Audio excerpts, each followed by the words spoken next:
B'Shem Hashem Naaseh v'Natzliach, Shiur Torah, Bruchim Habayim. We are back here on a Tuesday night, new series of the IGGERET HaGRA, the Gaón de Vilna's letter to his wife, his family, his mother, on his trip to Eretz Yisrael. And as our Chachamim have told us, that even the basic conversations, if you will, the mundane conversations, if you will, of the sages need to be studied. Tonight's shiur will be for Ilui Nishmat Ze'ev ben Surya, and also for Refuah Shlema for Rabbanit Levana bat Sarah, Rabbanit Sarah bat Anat, Rav Ephraim ben Shulamit, Avi Mori David ben Esriya. May Hashem bring him back safely. Also Doris bat Jora, Alex ben Noach, Orit bat Ilana, Talia bat Sarah, Yitro ben Avraham,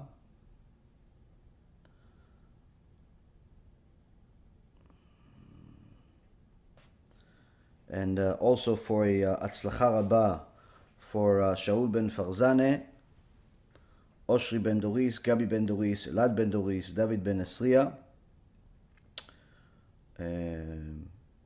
Marsha bat Julie, Ayla bat Marsha, Samuel ben Marsha, Alexander ben Marsha, Cephas ben Marsha,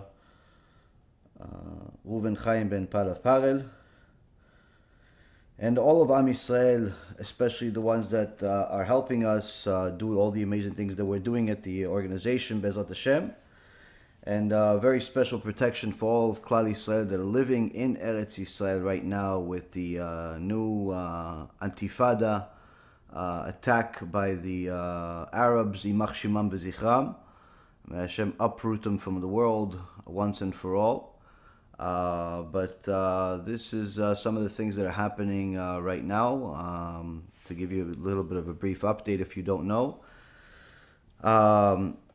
Over the last few days, the Arabs have decided to take advantage of the stupidity of the Israeli government, where right now there really isn't a set government because of the elections. They've already had failed elections 3 times, and because of that, there's really nobody that has the full control. Even though Bibi Netanyahu pretends like he does, he obviously is showing that he has no control whatsoever over what's happening, and has no ability whatsoever to protect the people. Even in the secular ways, even in the traditional ways. So the Arabs, as usual, take advantage of the evil decree, unfortunately, that's in the world today, and have been shooting hundreds and hundreds of missiles into populated areas, in addition to sending their hoodlums, Reshaim Arurim, into Jewish neighborhoods, attacking people. One of our own people that we, Baruch Hashem, have been able to help them financially over the last few years with our holiday distributions and Corona distributions. A very poor family that is full of tzaddikim. He when he came back from work, he got attacked by one of these Arabs who not only destroyed his car, threw rocks at them, but also cut off half of his ear. So may Hashem give him refuah shlema. Baruch Hashem, him and his family were happy later on that day when they got one of our food baskets, but of course, you can't compare that to that, but nonetheless, at least some happiness is going over there. Thank you for all the donors that are helping us with this holiday distribution. The campaign seems like it's limping a little bit. People seem to think that people don't need to eat anymore. Or perhaps all of my students and all of the followers and all of the people that are watching the shiurim, I don't know, maybe everybody went broke. I'm not sure. I hope not. I know some people are struggling financially, but I'm hoping not everybody is, because the people that are really struggling in Eretz Yisrael simply can't make it. The stories that we're getting just today, and you'll see this in the video tomorrow, B'ezrat Hashem, Another horrible story of a little girl that just simply has to cry herself to sleep because her stomach hurts because she hasn't eaten. Not because of a virus, not because of a stomach virus, but because there was no food in the house. Baruch Hashem, we got a basket to them. They have some food now. But the point being is, these stories shouldn't exist. If we have money, if we have the ability to help, we need to, we should. And unfortunately, one of the things that is happening right now is that there's so much confusion out there between the, donating to campaigns that supposedly have to do with helping the families of the 45 tzaddikim that were, uprooted from the world. So a lot of people are donating to big campaigns, but I can tell you from experience and knowledge that the vast majority of these huge campaigns simply do not go to the people. But we've discussed this before. People that want to donate there might as well donate there. It's your money, it's your eternity. But a lot of times the people donate to campaigns thinking that it's going to the end user or to a specific person, and many times there's donor fraud. So you have to be very careful with who you donate for. You don't just donate to a big name just because it's a big name or because you saw some big rabbi's picture there. It doesn't usually work that way. So it's a lot of money is not going to where it's supposed to, and that's why there's still so many people struggling, still so many people not having food, still so many people not having the ability to simply function. But the key is to understand that each one of us has a responsibility. But even more so right now, if Corona didn't cause enough damage financially, and then the disaster that happened in Meron on Rashbi's Ilula on Lag BaOmer of 45 tzaddikim dying, if that didn't hurt the neshama, now this Antifada attacks by the Arabs, Imach Shimam v'Zichram, is really doing a number on people that are living in Eretz Yisrael and all of Am Yisrael. And on a personal note, my father is there. My father went to go visit his sister. She's in very sick. She's in the hospital. She's been there for a long time. May Hashem give her refuah shlema, Tony, but Nesria. Hashem give her refuah shlema. So he went to visit her just last week, literally days before this Antifada started. And now he's stuck. Now he's stuck, and he's seeing rockets, in the air. They're shooting into Tel Aviv. They're shooting into Yerushalayim. They're shooting into all of the places where there's people. In the past, many times they would shoot into empty places, into farms and land and things of that nature. Well, right now, they're shooting into the most populated places, and Baruch Hashem, there's miracles upon miracles, but still there are people getting hurt. There is, more than anything else, a major trauma that a lot of people have, where they're scared to simply leave the house. They're scared to leave the house. They're scared to go to school. They're scared to do anything. The airports are shut down right now.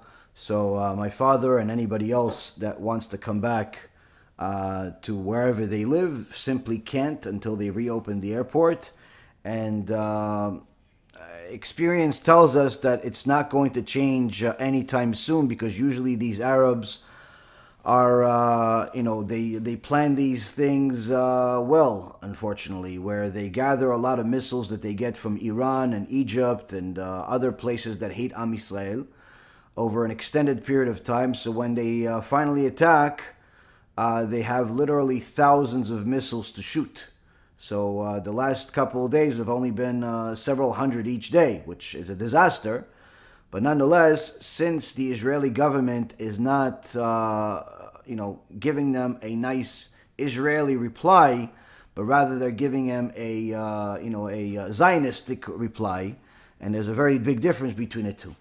An Israeli reply is that, if somebody does something to you, you give him such a slap that even his grandmother in the grave is going to remember it. where you go to the Arabs and you make sure that you bomb enough places that even the countries that are not attached to Eretz Yisrael are going to feel it.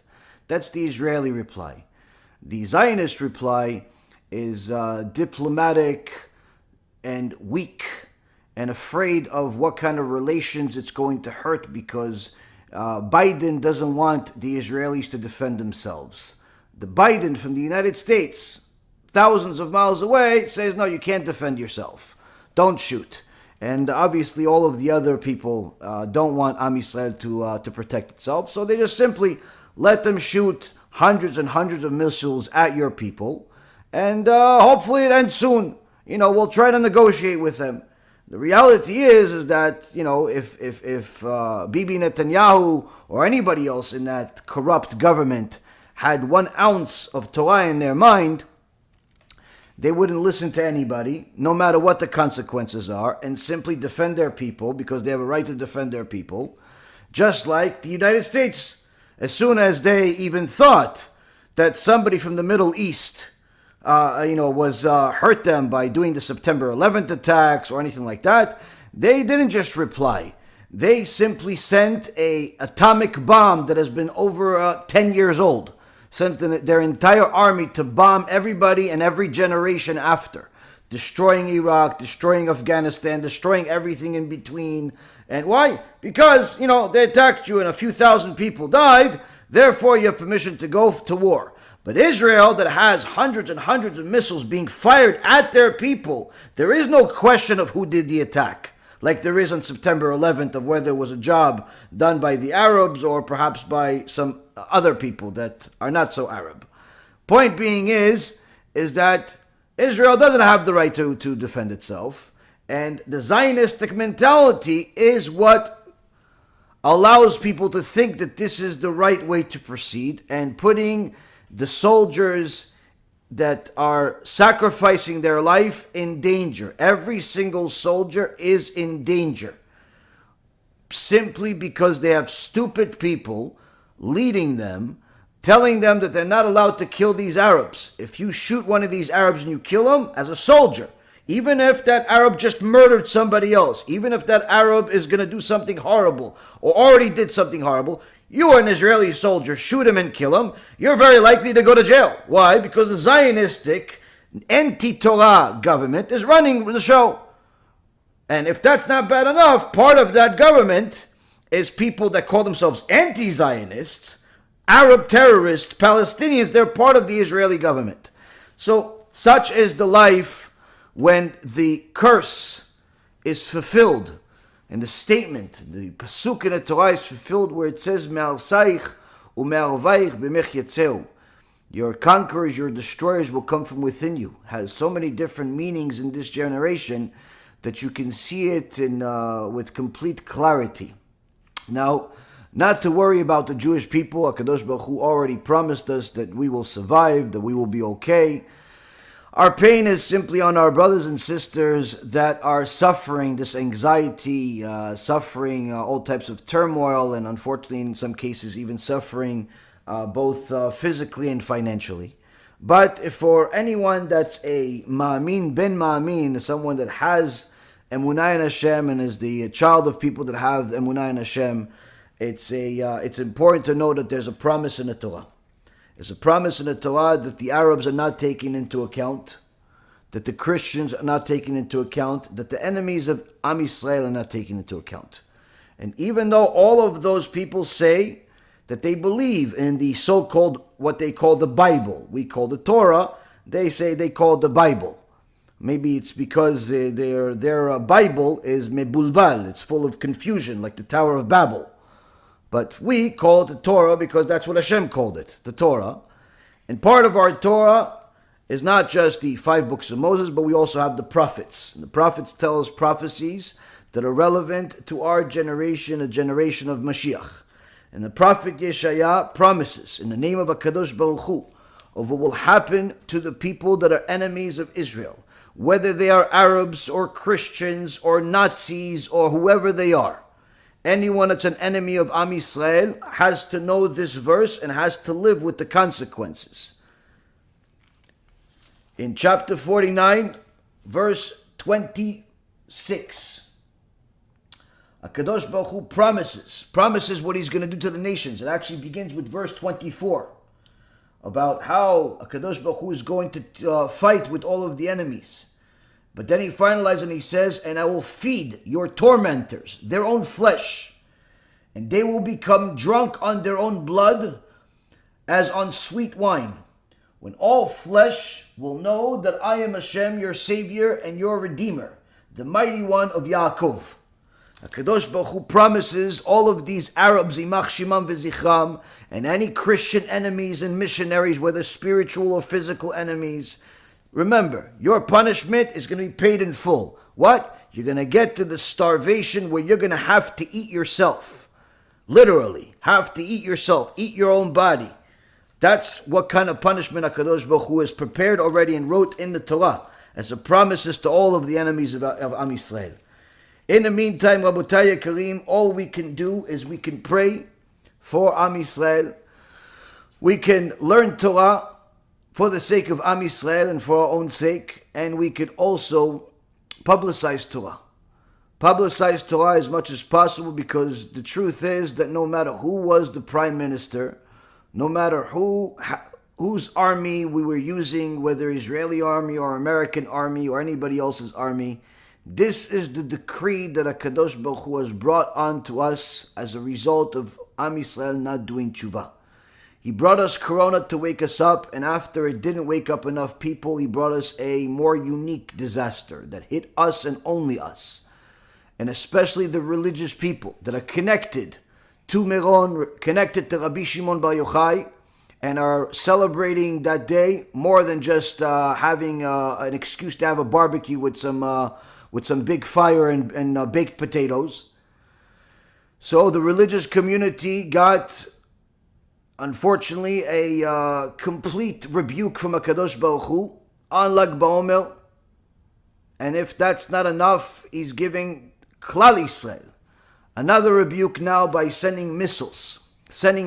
Now, part of the reason, Rabotai, part of the reason that we do know of that is good out of this whole situation is that, Baruch Hashem, we have the Torah that's going to give us clarity of why we live and who and what and when. But also we do know that there were things that were in the makings as we speak that are being stopped as a result of this war. Since the election process in Israel was failing time and time again, each party tried to come up with new policies, and the policy that they were coming up with, these lefty liberals that were winning the race, that almost got control of the government because the Arabs were promised to join them, and they were about to win the elections, they were about to win all the votes and take control.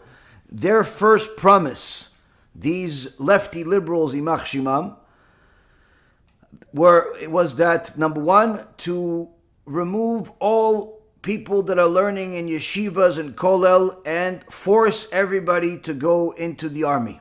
In so many words, destroy the Torah world in one day. No different than what the Greeks did. No different than what the Romans did. No different than what Hitler did. It's whether it's spiritually or physically. To us Jews that are believing in the Torah, we know that spiritually is much worse than the physical. And that's what they were trying to do, is number one, force all of the people that are learning Torah to go into the army. No more excuses of why he shouldn't and why he couldn't and anything like that, but specifically targeting the religious community as if the religious community is so big that the army can't exist without them.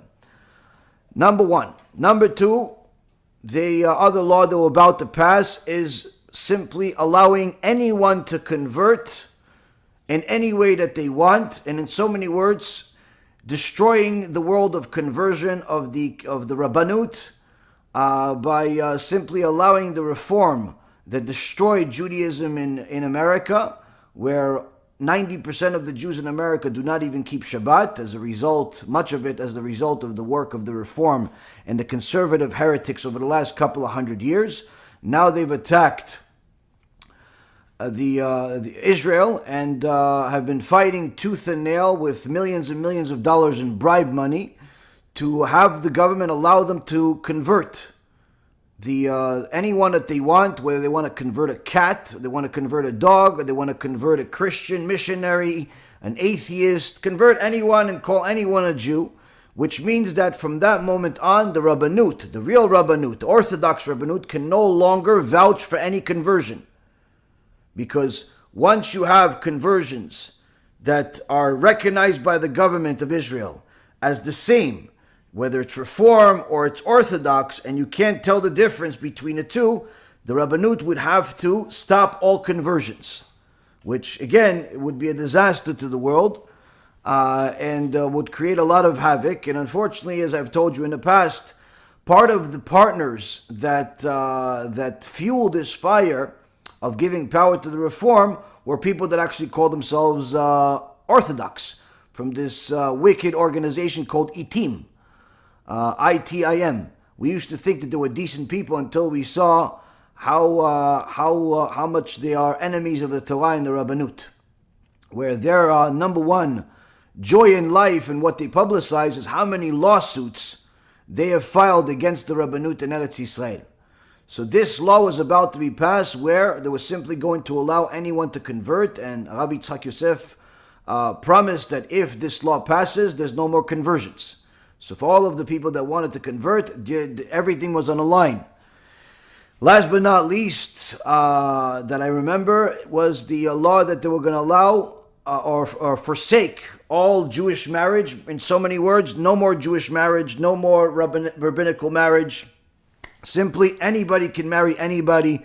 Jews can marry goyim, they can marry cats and dogs, they can marry a pole, they can marry a mouse, they can marry their robot like they do in Japan. You know, people in Japan, they marry their robots. And this is a true story. There's a whole entire documentary about this, of how they're so overworked in Japan, they actually marry their robots. So in Israel, they want to do the same thing. Allow people to marry whoever they want. No more Jewish marriage. Oh, and last but also, I forgot, also outlawing Brit Milah. Outlawing Brit Milah, circumcision, which is already a commandment that we have from the Torah from the time of Avraham Avinu. So all of this was about to be passed. So it's not a surprise that Akadosh Baruch Hu put a stop to it by having the Arabs send some missiles to scare everybody into where they are right now, into the shelters. But also that partnership that the Arabs had promised to the lefty liberals broke. That promise, Baruch Hashem, is broke because of the tension now. They don't want to vote with them anymore. So now there's no government again. And Baruch Hashem. So again, Kol de'avid rachaman el tav avid. Rabbi Akiva says in Gemara Masechet Brachot, everything that the merciful one does is always for the best. Here we see a small token of why even the missiles have a good in them. But nonetheless, this does not alleviate us from our responsibility to learn Torah, to do mitzvot, to help as much as we possibly can, to publicize Torah. And truth be told, the most important thing that a Jew or a non-Jew can do right now at this time is to do as much as possible to publicize the truth of the Torah, to do as much as possible to support the truth of the Torah, because that's the only thing that's going to cure us from this disease that we have, this spiritual disease that we have, that's bringing all of these terrible decrees on Am Yisrael. And this is where we stand. But so the question is, what's stopping people from living life like Akadosh Baruch Hu wants? What's stopping people from being generous with their money? What's stopping people from, learning as much Torah as they're supposed to? What's stopping people from publicizing Torah and fighting for the truth, even if that means you're going to lose a few so-called friends? What's stopping people? This is the topic of the Gaón de Vilna. This is what the Gaón de Vilna is talking about in this section of the letter. There's a lot to talk about. Be'ezrat Hashem, I pray that B'siyat Dishmaya we will be able to complete all of it, all of what we have here. But nonetheless, if we don't, Be'ezrat Hashem will continue another time when HaKadosh Baruch Hu decides.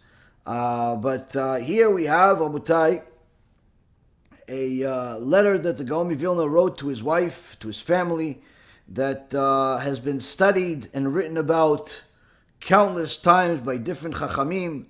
And here we have the privilege of learning the words of one of the giants that, although he lived just a few hundred years ago, the Chachamim say it was the same as if he lived at the time of Rabbi Akiva and he was one of the Tanaim. It was the same as if he lived at the time of the Rambam and was one of the Rishonim. We consider him as one of them. We consider him as one of them. So the Gaón de Vilna, who wrote extensive halacha and commentary on every part of the Torah. It's amazing how much he wrote in the Torah, how much work is published in his name, how a person can do so much in a single lifetime. I mean, it's not like he lived 5,000 years. I mean, it's just the amount of things that he has. Everywhere you go in the Torah, you see the Gra. You see the Gra, you see the Gra, you see the Gra, or you see his students, Rabbi Chaim Volozhin and others, constantly everywhere. Why? Because that's what they did. Day and night they told for Torah, and because they knew that this is life.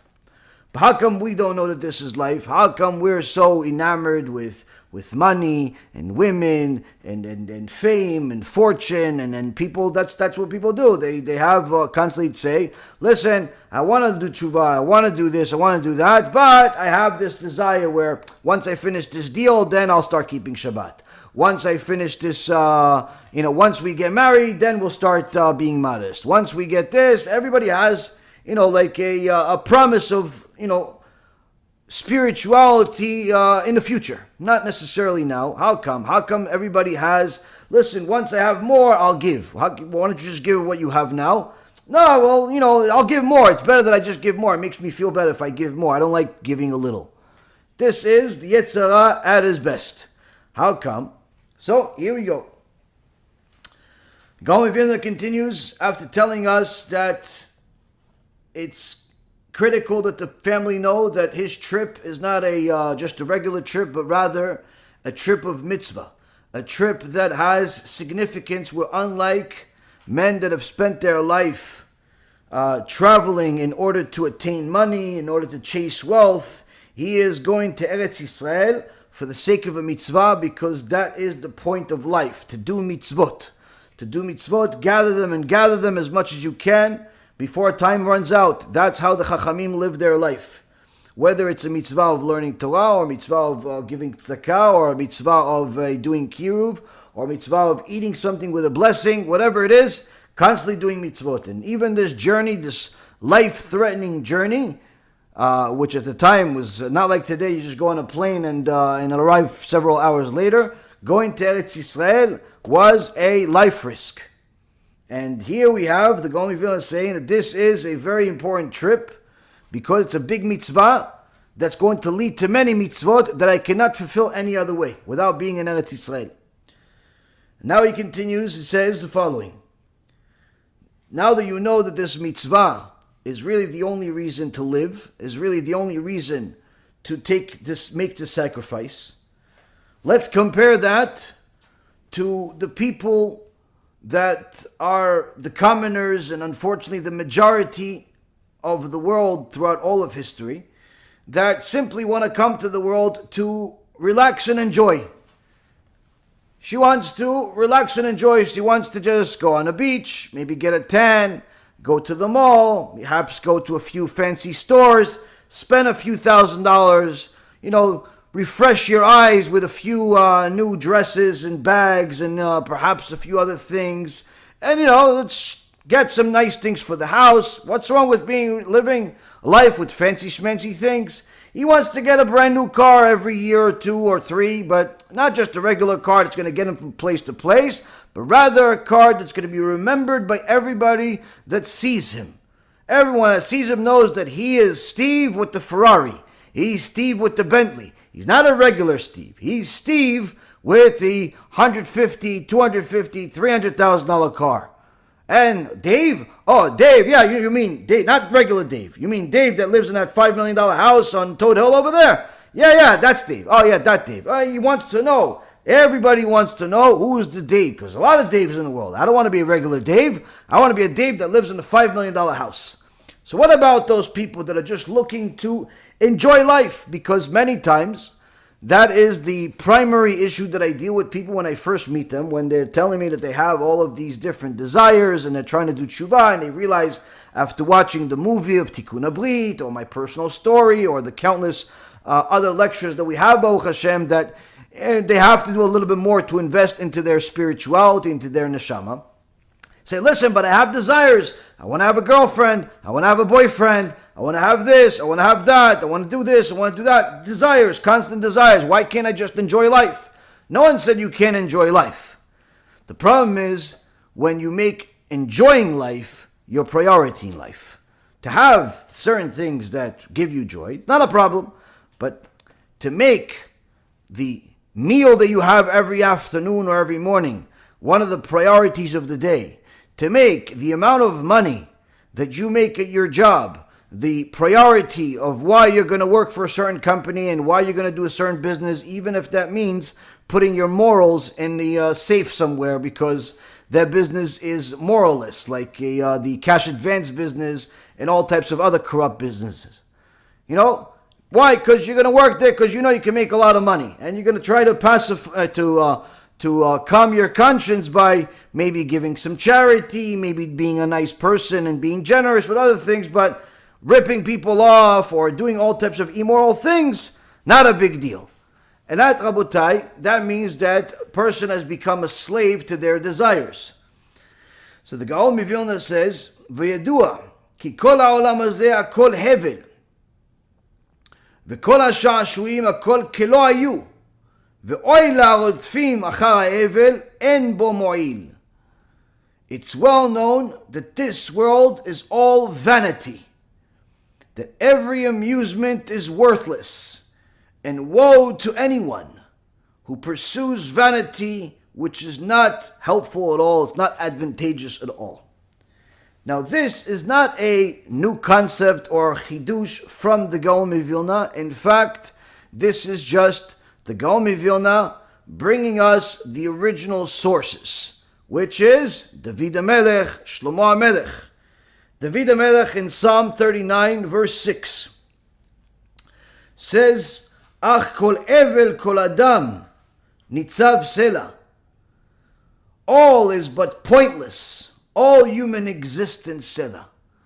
David HaMelech says in Tehillim, Akadosh Baruj Hu, everything in the world is simply pointless. This guy's life, what did he live? 20, 30, 50, 70, 80 years? What did he do? He built buildings. He had a family, had 5, 10 kids, 20 grandkids. He wrote 3 books. He did all these things. Pointless. Pointless. Where did she go? What did she have? 2, 3, 4, 5 husbands? She's on the way to number 6 because number 5 wasn't so sure he wanted to be married after he got married. What did she do in her life? She had a business. She closed the business. She sold the business. She made hundreds of millions of dollars. Pointless. What did he do? What did she do? What did that do? Everybody's pointless. Why pointless? If they're not fulfilling your Torah, Akadosh Baruch Hu, they have no point in the world. If they're not doing what the Creator created them to do, they're simply pointless. There's no point for these people. They are living a purposeless life. And Akadosh Baruch Hu, your Majesty, you are the only one that really exists. En od milvado, there's nothing else but you. And all of these little people that think that their impact on the world is going to outlive them are simply living an illusion. Furthermore, his son, Shlomo HaMelech, who was gifted by Akadosh Baruch Hu a special wisdom that made him the smartest man that ever lived, with the exception of Moshe Rabbeinu, and some say even Avraham Avinu, which were not really considered regular people, to say the least. But Shlomo HaMelech was gifted a special wisdom that Chachamim say there's no way to comprehend the wisdom of Shlomo HaMelech. He knew every language, including the languages of babies and the languages of animals. He was able to communicate with the demons. He was able to. He was the king of the entire world, not just the world of people, but world of creatures, the animals, the demons, the angels. Everybody had to serve Shlomo HaMelech. He was able to understand things that till this day no one understands how he understood them. Anyone that looks at the Midrash and just about the throne of Shlomo HaMelech sees that Shlomo HaMelech had technology that still until this day does not exist. Where the second that he would step on the first step of his enormous throne, there was a step, he had to say a verse. He had to say a verse from the Torah, and once he said the verse, there was a lion and an eagle in gold. No semiconductor, no computers, but there were a lion of gold and an eagle. Open, move their leg and allow him to go step up.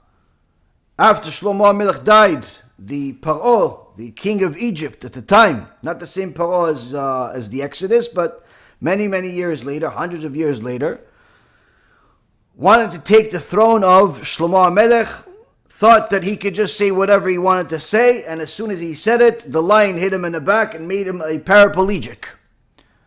Point being is, you had Siri before Siri. You had the ability where Shlomo HaMelech was able to talk, but unlike the phone that has semiconductors and computers and is connected to satellites and so on, Shlomo HaMelech was connected to Kedusha. He said something, things moved. After each step required a different verse from the Torah, recognizing his voice, recognizing the verse, and finally when he got to the throne, when he was seated at the throne, a golden, real gold, not gold uniform, a gold dove. A gold dove flew in the air carrying his crown and put it on his head. How did a gold dove fly? I know as much as you do. Technology like this exists today? No. Why? Today there are things that fly, but they have semiconductors, microprocessors, they're much lighter than gold, and so on and so forth. Point being is, the wisdom of Shlomo HaMelech was extraordinary. And he wrote 3 books that were added to our Tanakh. Proverbs is one of the most famous ones. It's where you have different statements from Shlomo HaMelech that are, you could literally do write 500 books off of. You have the Song of Songs, which is a song about the relationship between God and Am Yisrael. Initially, the Chachamim did not know what the song was about, and they thought that Shlomo HaMelech wrote about a sensual relationship between a man and a woman, which they did not think was appropriate. But then when they realized all of the secrets and the holiness of this Song of Songs, they said that the Torah, the writings were Kodesh, but Song of Songs is Kodesh Kodeshim. So high as the Song of Songs. It's a custom among Jews to, especially Sephardi Jews, to read Song of Songs on Friday nights. But the last one is Kohelet. Kohelet in English is Ecclesiastes. So here he said he also was known as Kohelet, which is another interesting thing for all of these so-called Christians that call themselves Messianic Jews, who fight against the oral Torah. The funny thing is that everyone knows that Kohelet was written by Shlomo HaMelech. Everyone knows. But where does it say in Kohelet that Shlomo HaMelech wrote it? Nowhere. How do we know that Kohelet was written by Shlomo HaMelech? Because of the oral Torah that the Christians hate. Ibn Ezra writes that Kohelet is another name for Shlomo HaMelech because it comes from the word Sheikala. Sheikala, which means that Shlomo HaMelech assembled everyone with him. He got everybody to follow the Torah, do mitzvot. There was no war throughout the time of his kinghood. And Rashi says Kohelet comes from Shikel, Chochmot Arbe, that he assembled many different branches of wisdom. It has to do with his wisdom. But this, you're not going to find in the written Torah. You're not going to find anywhere else. You're going to find only in your oral Torah. So that's the funny thing, that the Christians love to quote different verses from Ecclesiastes and say it's Shlomo HaMelech, but to tell you where they got the knowledge of that it's Shlomo HaMelech, they can't tell you. Why? Because they don't even know themselves, because they don't believe in your oral Torah.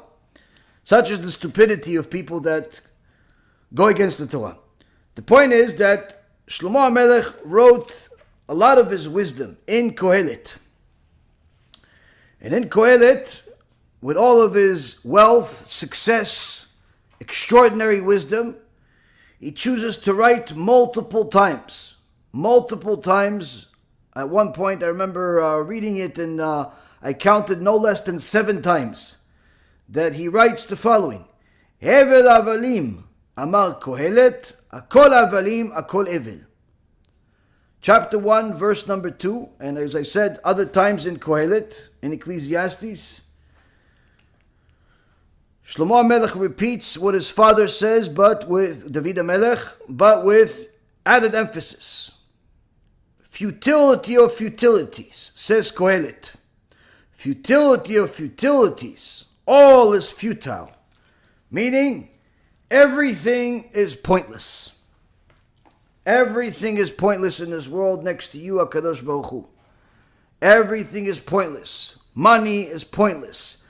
You're chasing women, chasing men, chasing honor, chasing glory, all of these different things that people spend their lives doing, it's all pointless.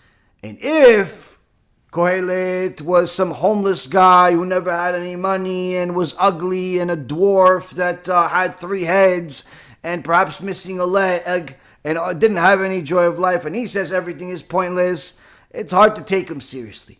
But when somebody that's beautiful, intelligent, most powerful person in the world, smartest person in the world, connected and glued to Hashem, speaks to Hashem, says everything is pointless, a wise person listens.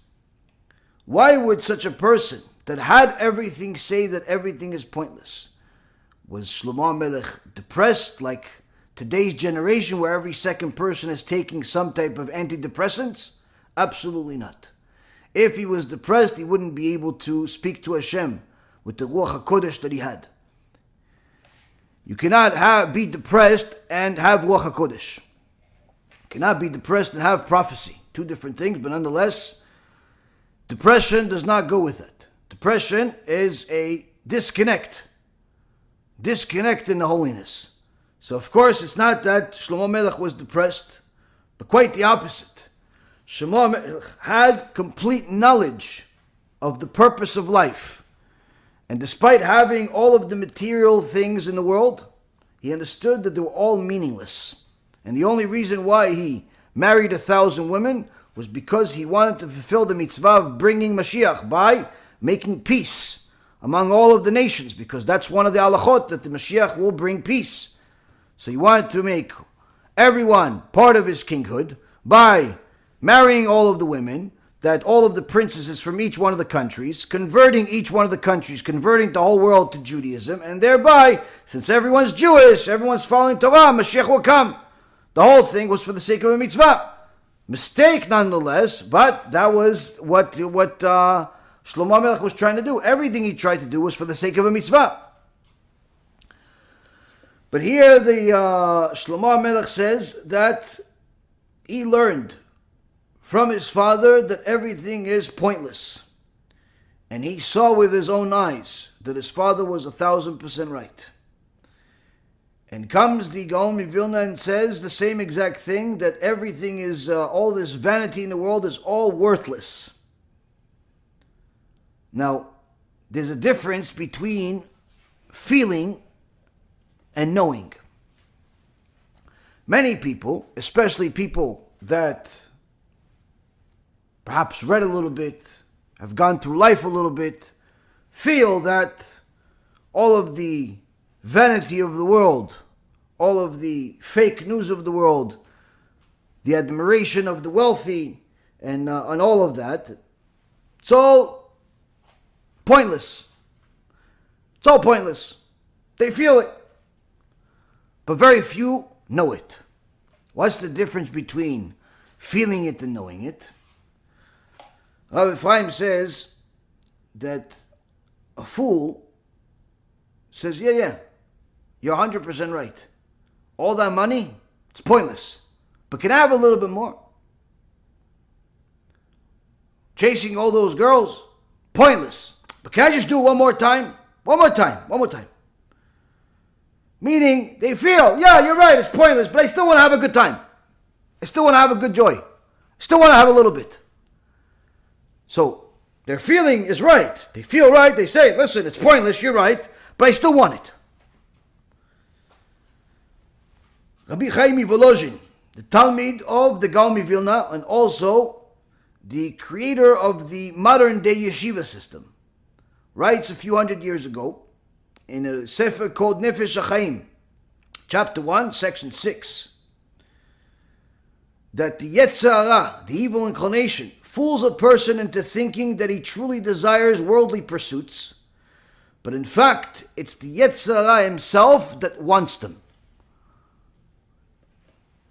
Now, the average person says, what do you mean? Why would the Yetzer Hara, an angel that is big enough to reach from one end of the world to the other end of the world, full of eyes, power beyond our understanding, intellect beyond our understanding, what does he care if I go and hang out with some girl? What does he care if I go look at pornography? What does he care if I steal money? What if I care if I'm dishonest? He has that desire that I'm going to go do it. Rabotai Karim, it's very important that a person know that the evil inclination, the Yetzer Hara, the Satan, the Malach HaMavet, all the same thing. He desires it because that's his job, that's his pay, that's his wealth. When he entices a person to sin, he completed his job. When a person overcomes him, he also completed his job by being the resistance. Nonetheless, he's fulfilling his role. And he makes a person think that, yeah, you need that girl, you need that guy, you need that honor that they're going to give you. You need this and you need that. And he will try to give you as much anxiety and pressure as possible to make you think that you need something that you absolutely don't.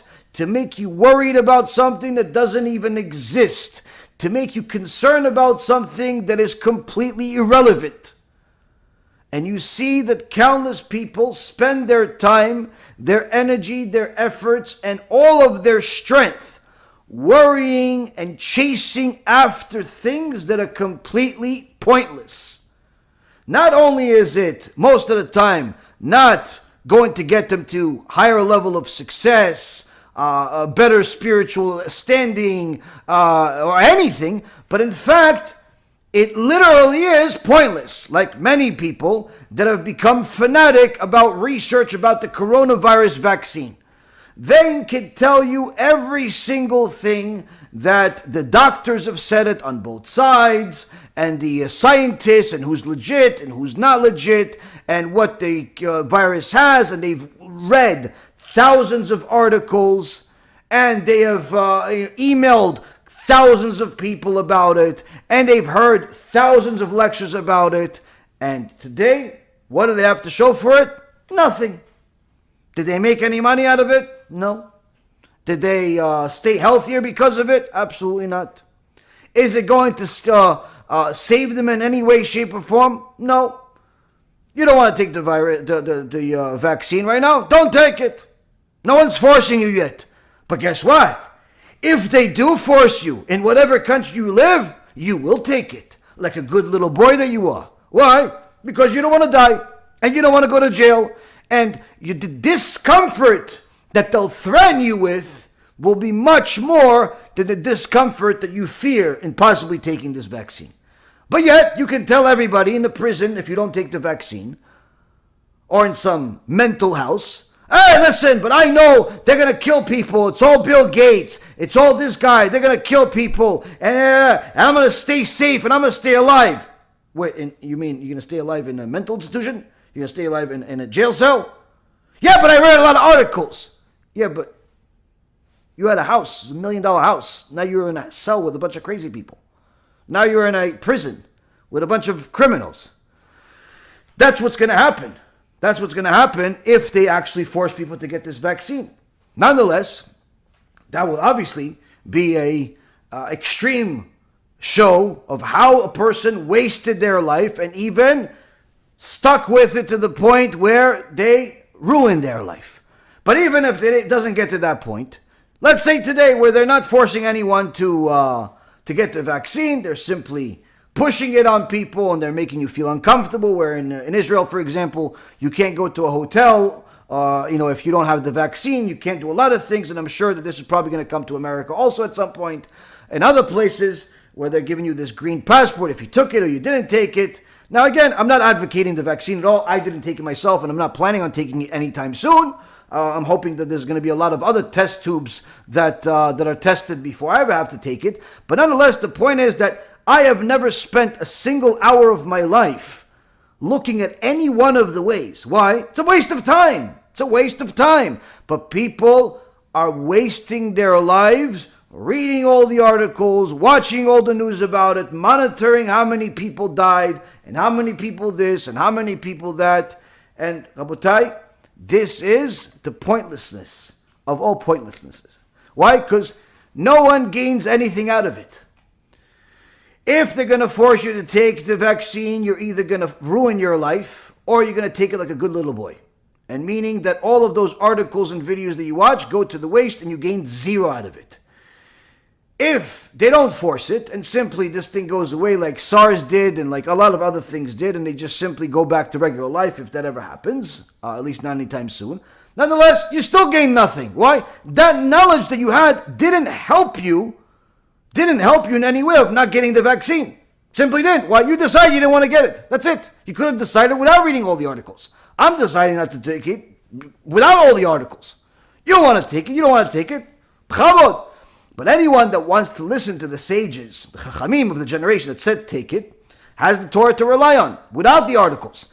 Anyone that wants to listen to the chachamim that said don't take it, because there's chachamim on both sides, also has something to rely on. Without reading the articles and without watching all the pointless lectures about it, and all of the videos from the doctors and the whistleblowers and all that stuff. But this is what people spend their time on, Rabotai. This is what people waste their time on. What is it? It's a tool of the Satan. It's a tool of the Malach HaMavet, where the Malach HaMavet will make you think that you're doing a mitzvah. You're doing a mitzvah by doing this, but in reality you're gaining nothing. Absolutely nothing. That's what the Nefesh HaChaim says, Rabbi Chaim Volozhin. And the truth be told is that people, by their nature, are pursuers, are rotfim, where they're constantly pursuing something, they're pursuing vanity of some kind or another. They can't stay clear, they can't stay quiet. But this is why the Gemara in Masechet Brachot, page 28, and thereby it's a custom of Am Yisrael to have this particular Gemara in the inside cover of every Gemara. You'll see this. It's a prayer that you say after you complete studying for the day. What is the prayer? The prayer comes from the Gemara itself, Masechet Brachot, page 28b, but it's a prayer that every Jew needs to know. It's a prayer that's critical for a person to understand fully. And that's what the Gaón de Vilna is trying to explain to us. Don't pursue vanity. Why? Other people are pursuing vanity. He's pursuing money. She's pursuing fame. He's pursuing this. She's pursuing that. Why shouldn't I pursue? Gemara says, I thank you, Hashem, my God, that you have established my portion with those who dwell in the study hall, and you have not established my portion with idlers. For I arise early, and they arise early. I arise early for the words of Torah, and they arise early for idle words. They want to listen to CNN. I listen to Shurei Torah when I first wake up in the morning. They listen to, the news. They want to know how many people died yesterday in India. They want to know who's going to run for mayor in their local town. So I arise for Torah, they arise for idle things. I toil and they toil. I toil and receive reward, and they toil and do not receive a reward. We both work hard. I learn Torah in the yeshiva, in the kollel, in the organization. Even if I work. I have a job, I work for UPS, I work for Amazon, I work for a law firm, as long as it's not a criminal law firm, because that's criminal in itself, according to the Torah. It's a very big problematic. But nonetheless, I do business law, I do medicine, I do all types of things. I do business, I buy real estate, I sell real estate. But I learn Torah. Why? That's what I do, I'm a Jew. They also work. He builds buildings, he sells buildings, he's a doctor, he's a lawyer, he does the same thing as me. But I receive reward for not only my learning Torah, I also receive reward for my work. Why? Because I work in order to be able to learn Torah. He only works in order to buy stuff.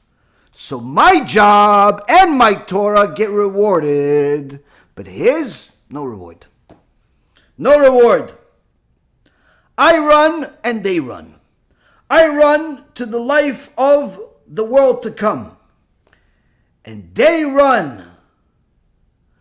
They run, Rabotai Karim, to Gehenom.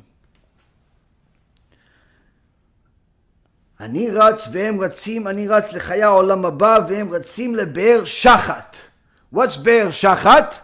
גמרא, מסכת בבא מציעא, says באר שחת is one of the places of Gehenom. I run and I try and I break my head and I have a tough time and I have obstacles to overcome. But so do they. Just because he has more money, just because he has less money, just because she's a female, just because he's a male. We're all putting pants on one leg at a time. We're all people. We both run, we both hustle and bustle. Some people hustle and bustle just by learning Torah all day. That's their career. Some people teach Torah all day and all night. That's their career. Some people, they're lawyers and doctors and stockbrokers and hedge fund managers and businessmen and real estate developers and so on. All of us run. But the ones that toil in Torah while working, or the ones that toil Torah as their work, nonetheless, the ones that have Torah as the foundation of their life, they are running to Olam Habá, to heaven. Everyone else, the Gemara says, is running to Gehenom. This, Rabotai, is the foundation of Judaism.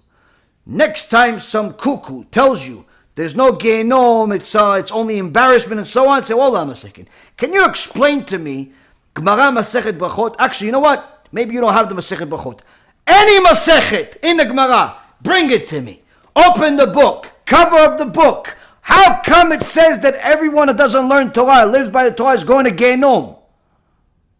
How come? If Gehenom is just a place of embarrassment, how come it's a custom of all of Am Yisrael, Hasidim, Litaim, Hasidish, Sephardic, Ashkenazim, everybody has the same custom. This Gemara is in it. How come? We, as Jews, have to know whoever doesn't learn Torah is running, not just going, running to Gehenom. A.K.A. Be'er Shachat. How come? By the way, you should also know if Be'er Shachat sounds familiar to you, and it's not for my shiur about Gehenom, it sounds familiar to you because you read it every Friday night. As part of Kabbalat Shabbat, in the songs, you say, Be'er Shachat.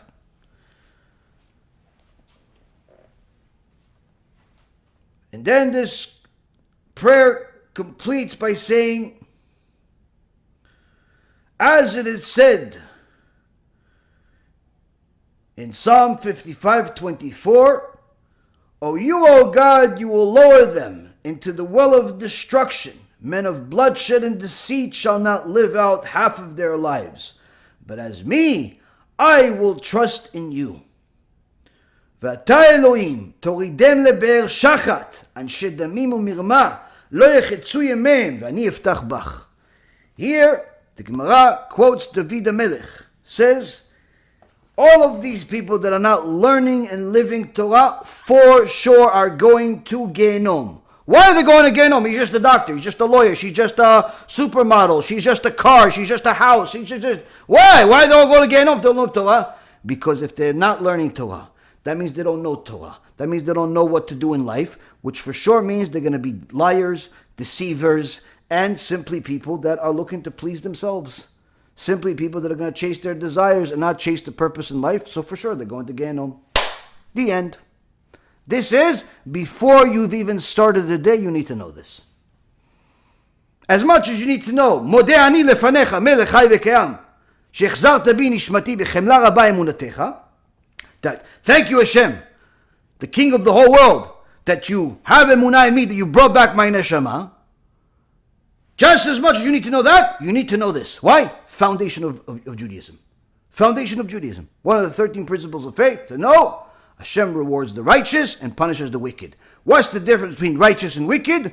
Righteous live by the Torah, chase after the Torah, toil over Torah, fulfill the Torah. Wicked, don't. Simple.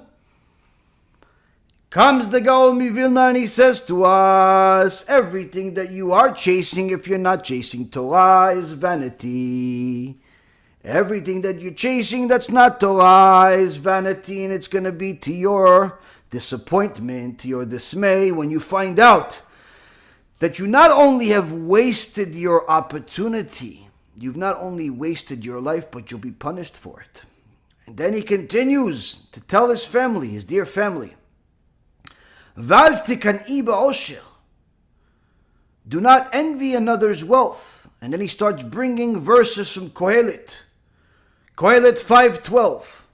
Do not envy another's wealth, for riches are hoarded by their owner to his misfortune.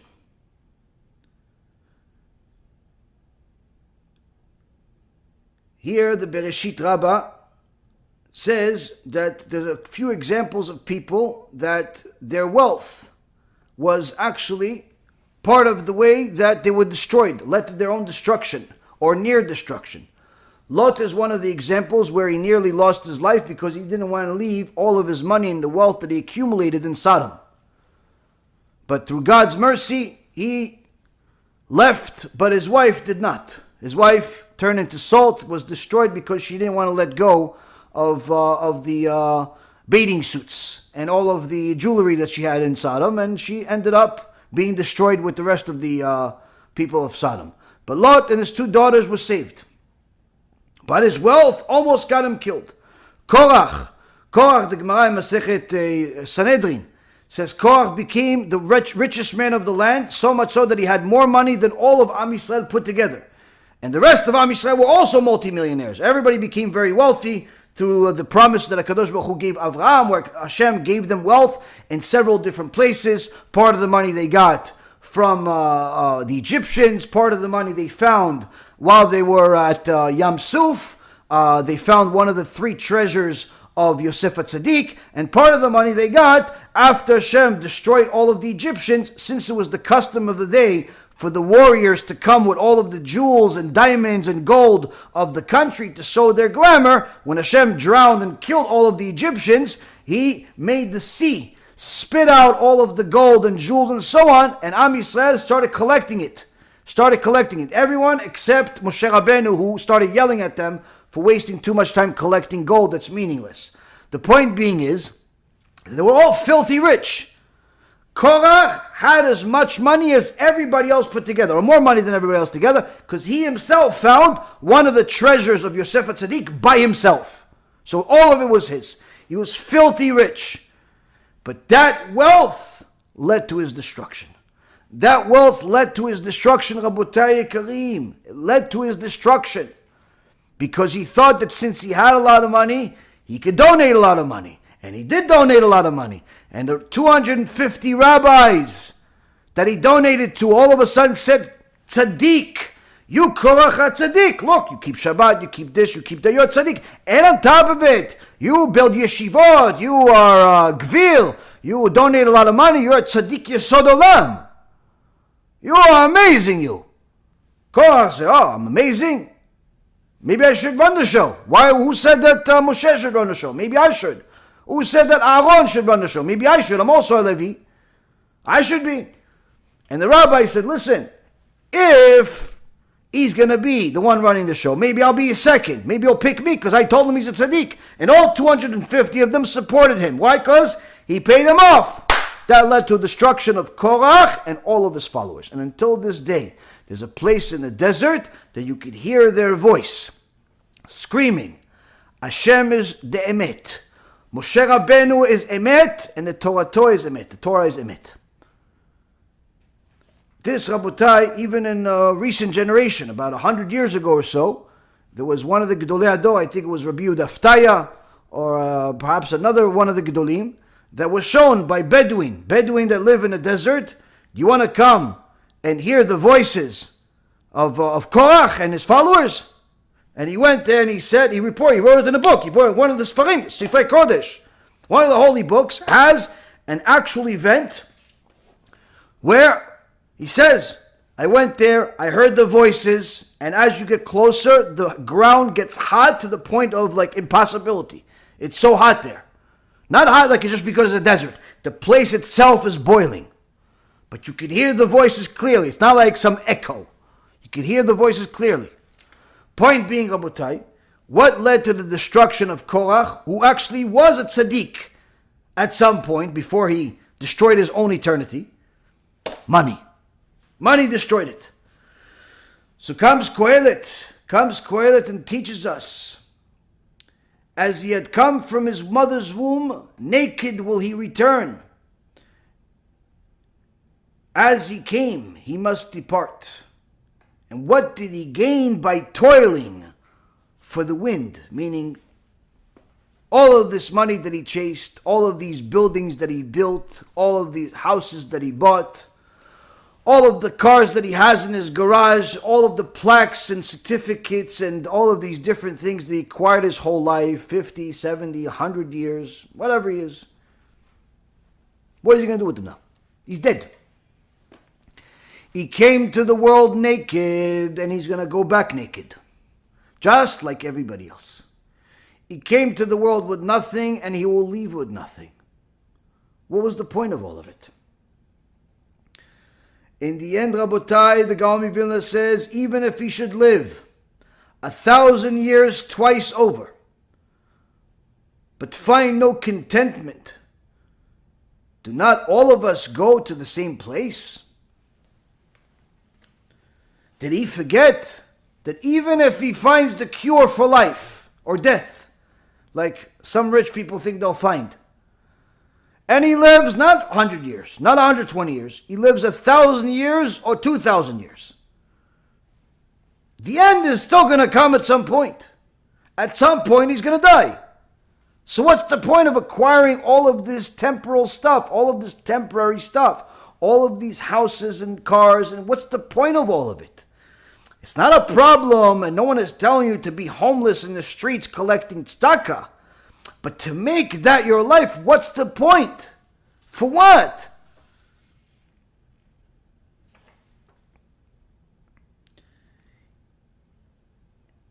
Many people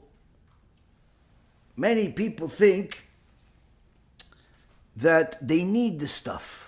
They need the fancy car, they need the fancy house, they need the fancy ring and the fancy jewels and the fancy this and the fancy that. People think it's cool to have bodyguards. I had bodyguards. Nothing cool about it. You know why? Because when you have bodyguards, that means you're scared to death that someone's going to kill you just because you have some money. That means you're scared for your life. You're not like a regular person that could just go to the deli and buy coffee. That means that you're scared that somebody just simply values your life less than anybody else's. Why? Because he's not going to go kill just any average Joe in the street. He's not. Why? He has nothing to take from that guy. But he'll kill you in a second. If you have the ability to give him millions of dollars, he'll kill you in a second, just for that money. Meaning your life is less valuable, not more valuable. Because him he won't kill. People think bodyguards is cool. Oh, look at this celebrity. Look at his entourage. Wow, that's sick. Nothing sick about it. It's sickening. It's sickening to live in that kind of fear.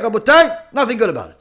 I had one time where I had some people that I had to have around me at all times. Why? Because there was some sociopath and his friends that didn't like that I fired them and therefore made a lot of different threats. So I had to have bodyguards for a period of time.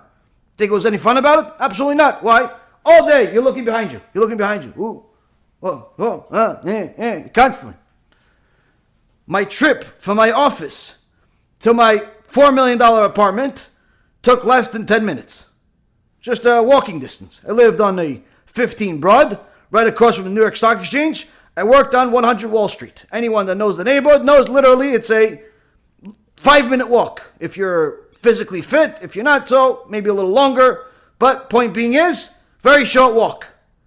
That walk cost me $7 or $8 or $10 or $12 or $15,000 a week for a period of time. Why? Because crazy people. Nothing cool about having bodyguards. Nothing cool about it. But people think it is. People admire it. Nothing cool about having so much money. Why? Because a lot of responsibilities come with it. So why does the Yetzer Hara continue to convince us that we should have a lot of money? Because then we'll be able to do so much good. At least that's what's in our mind. If I have $1 billion, then I'll be able to build the yeshiva, and I'll be able to build this and build that. Yeah, in your imagination you have that, but in reality it's not the reason why you want the billions of dollars. You want it because you already have a house in your mind that you want to build. A house that like no other. And you already have the car selection that you want. And you already have the drivers that you, and the bath and the chandeliers, and everyone has, and the vacation house, and of course the planes. And what about a chopper just in case? And of course, a underground cell just in case there's Gog Magog. And all of these different things that people have in their imagination, that they want a lot of money, they want all this stuff. Why? Why does everybody want it? I'll tell you why. The Rabbi Chaim Volozhin says, it's not you that wants the stuff. Yetzer Hara wants it. Why does he want it? Why does he want it? We said, he wants you to sin. So what's the connection? He wants you to want the girl. He wants you to want the guy. He wants you to want the house. He wants you to want the cars. He wants you to want the planes. He wants you to want all of these different things. Because now that you're going to go chase those things, you're going to become enamored with them, fascinated with them, fanatic about them, and you're going to start completely disassociating yourself with the point of life, which means that if you have to kill somebody on the way to making this money, you'll do it. If you have to cheat somebody on the way to making this money, you'll do it. If you have to take your morals that your parents gave you that were good and throw them in the garbage temporarily until you get this money, you'll do it. And that's what a lot of people do. And not only that, the Yetzer Hara wants you to have this money too. Yetzer Hara has a lot of money. He'll give it to you if you chase it. Why? Because then you'll be able to make new sins that you can't make as a poor, average, blue-collar Joe. The sins of the rich. The sins of the rich, much higher class than the sins of the poor. Sins of the poor, sins of the poor. Sins of the rich, completely sickening and disgusting. Whether it's drugs or pedophilia or prostitution or all the filth and disgust of the world available to them like a Coca-Cola. This is why all of the pedophilia circles and there are the prostitution circles and child pornography and all the garbage and filth of the world, you're not going to find it in some poor neighborhood in Harlem or in Canarsie, in Brooklyn somewhere, or in Los Angeles in the poor projects. You're not going to find a pedophilia ring in the poor places. You're not going to find it in the blue-collar neighborhoods. You're not going to find those rings. You know where you're going to find it? You may find a pedophile, but not the rings, not the association, not the prostitution where you have it on such a massive scale where it's organized. No, that's only the rich people. Why? Rich people, rich sins. Yetzer Hara wants you to make even bigger sins, therefore he wants you to have more money. When you aspire to have that more money, you're not only going to make sins on the way to getting that lot of money, if you don't have the Torah as your foundation, but even more so, you'll make even more sins once you get there, and all of those dreams and aspirations of building a yeshiva and of building all of these good things, many times they go in the garbage. Why? Because you started off with a rotten ideology of thinking that money is the reason of why people succeed.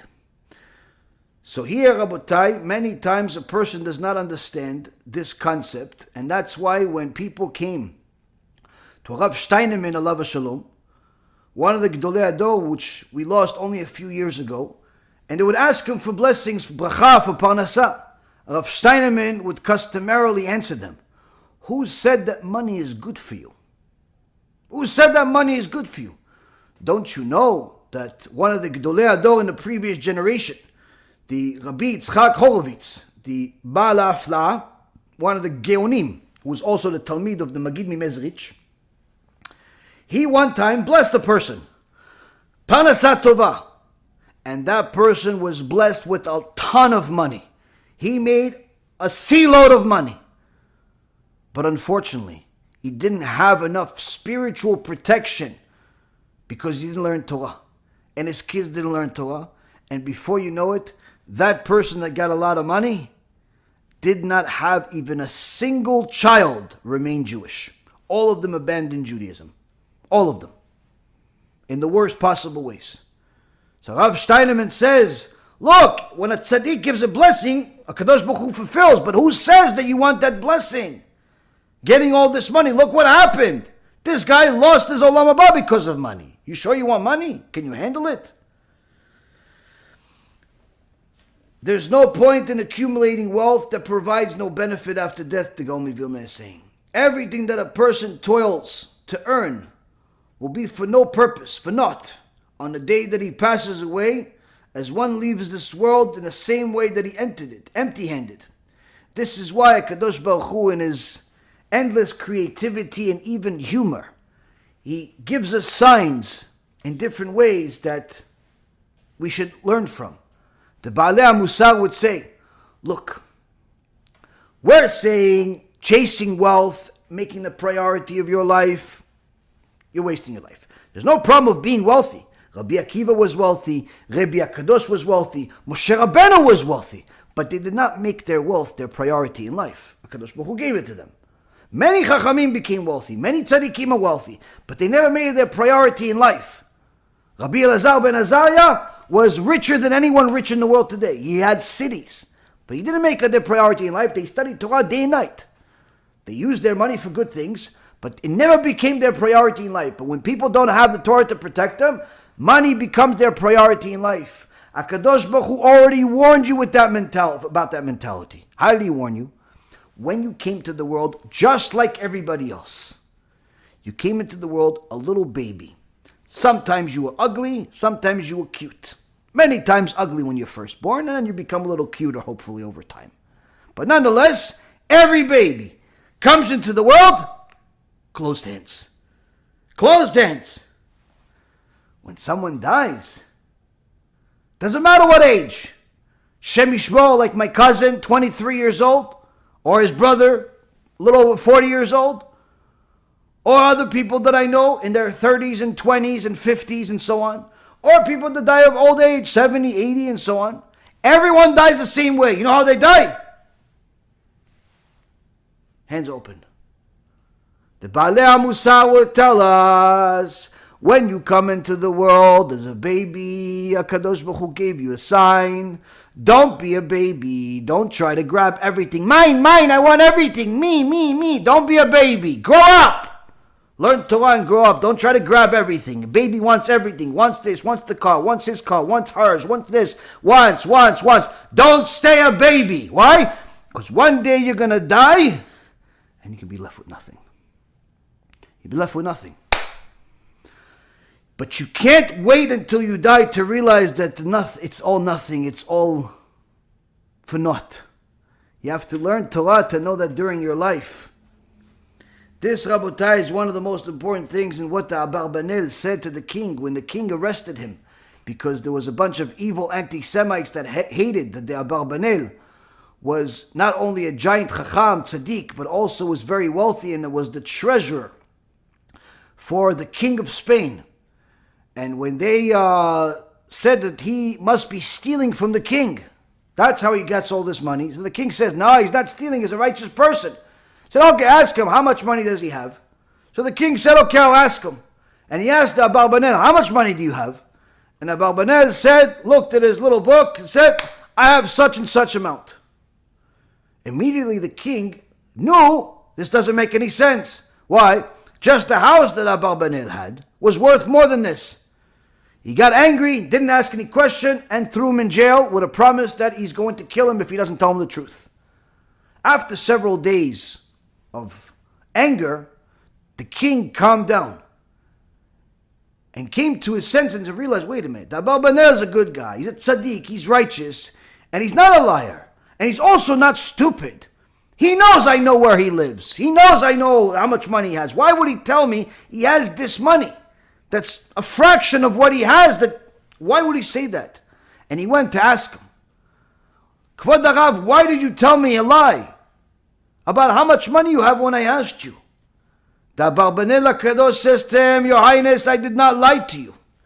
You asked me how much money do I have? King says, yes. And I said to you, such and such amount.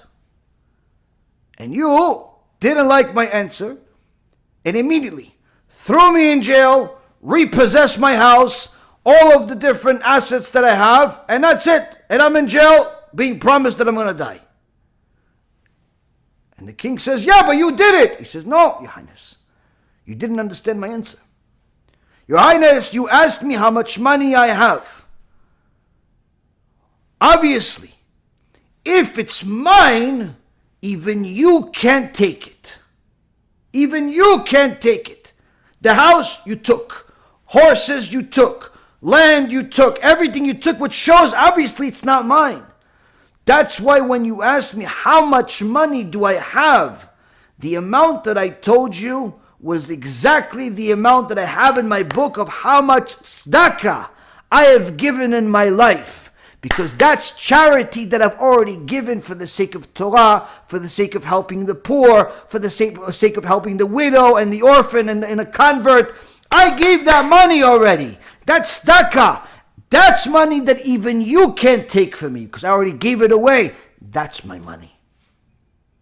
That's my money. Rest of it, it's not my money. If it was mine, you wouldn't be able to take it. The king appreciated Abarbanel's honesty and extraordinary wisdom. Of course, freedom gave him back his assets, unfortunately, until the Spanish Inquisition, where everything was taken away again. But nonetheless, Rabotai Yekarim, when a person chases money and has no concept of how to treat money, from a Torah perspective, he's bound to fail. And the Gaón de Vilna continues saying that even if a man lives many years, let him rejoice in all of them, but let him remember that the days of darkness will be many. All that comes is vanity, and of joy, what does it accomplish? Tomorrow you will cry for having left today. Here the Gaón de Vilna goes to the next part of the teachings. First, he told us about how not to make our whole lives about chasing money and wealth and honor and so on. But now, the Gaón de Vilna starts talking about the impact that such a mindset will have on a person's life.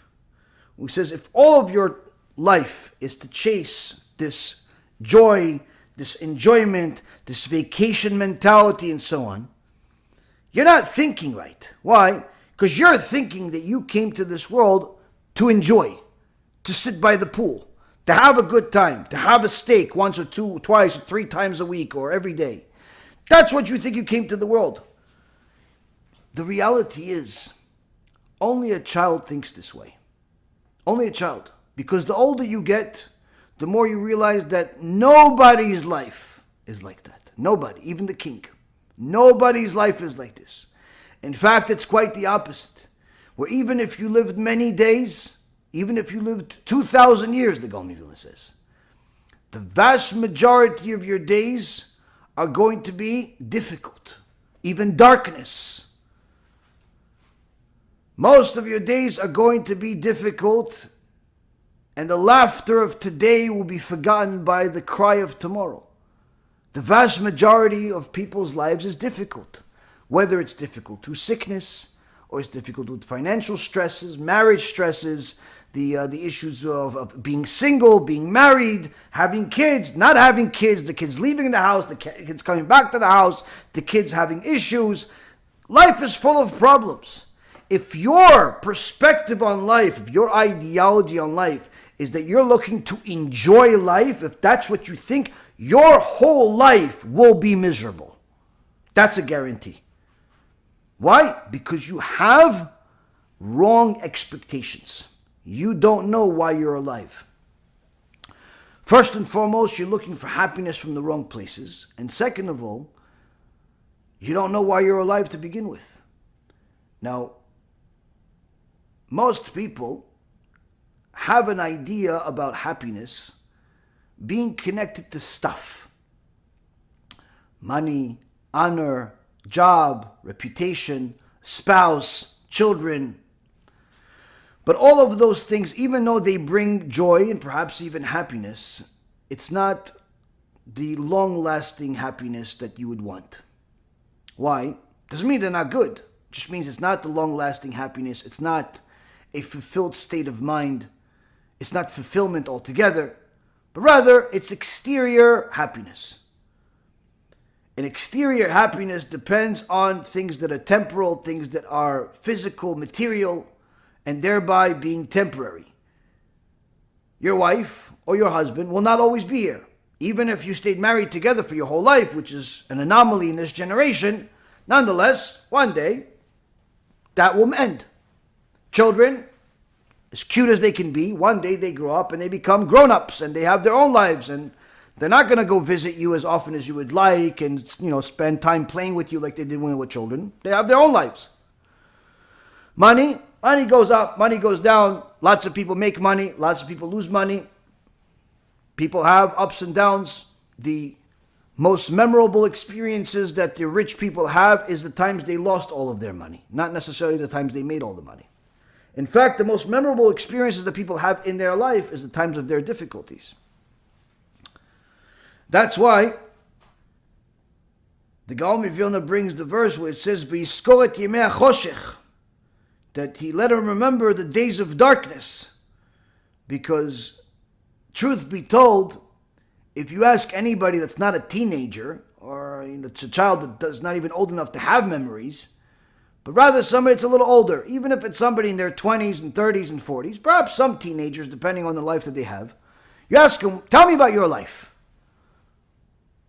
Most notably, and 100% of the time, if you give them enough time to talk, they'll spend the overwhelming majority and even as much as 90% of the time talking about the difficulties they overcame or the difficulties that they're dealing with. They lost a parent, they had health issues, they had issues with school, they had issues with relationships, all types of hardships they had in their life. The older they have, the more hardships they had. They lost a parent, they lost a son, they lost a daughter, they lost something, their losses, their career changes, the trauma, the health crisis, the situations that were giving them anxiety from the world. That's what people remember. You ask them, what about that vacation you took to Mexico? When you were 20? Oh, yeah, that was nice. It was like 40 years ago? Yeah, that was nice. That's it. Yeah, but let's go back to the cancer that I had. Wait, but you went to Mexico for like a month. Who cares about Mexico? I'm telling you about my cancer. I'm telling you about my sickness. Yeah, but the sickness, you solved it after like a few years. It was miserable, right? Yeah, okay, so let's talk about the fun stuff. Let's talk about Mexico. Let's talk about, Italy. Let's talk about France, the vacation. The person is looking at you, are you crazy? That's stupid vacations. It's over. I almost died. I'm telling you about almost dying. Oh, okay, you're like that. Why are you so depressive? It's not depressive. That's reality. That's reality. Most people, what do they remember?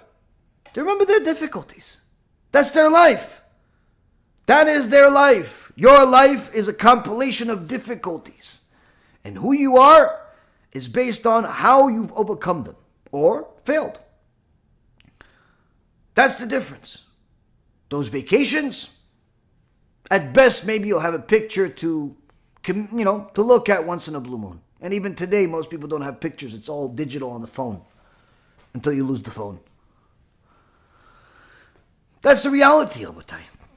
But people still do it. People still spend their life savings just to live in a certain neighborhood and have a certain house and have a certain vacation and have a certain car. To have this imaginary life. But if you ask them, tell me about your life. You've lived 60 years in the world. Tell me about your life. What are they going to tell you? One difficulty after another. When I was 10 years old, I lost this. When I was 15 years old, I lost that. When I was 20 years old, I dealt with this. When I was 25 years old, I overcame that. Oh, and I got married when I was 30, but I didn't know I was going to get divorced 2 years later, and then I got married again, then I get divorced again, then went this, then went that. And it's like literally one tragedy after another, but they're telling you with a smile and perhaps even a coffee, and they're telling you, thanks for listening to me. I really been wanting to talk about myself for an hour and a half, and no one wants to listen to me. That's what people do. That's people's life. Only a child thinks that life is supposed to be a compilation of vacations. That's not life. It's not life, Rabotai. And the Gaón de Vilna says that all the days of a poor man are wretched in his commentary on Proverbs chapter 15, verse 15. But the good-hearted person has perpetual feast. So the Gaón de Vilna says, how could it be that the poor man has difficult days? But on the other hand, it says that a good-hearted person has a good life. Shouldn't it say that a poor man has a terrible life and a rich man has a good life? Why good-hearted? Why?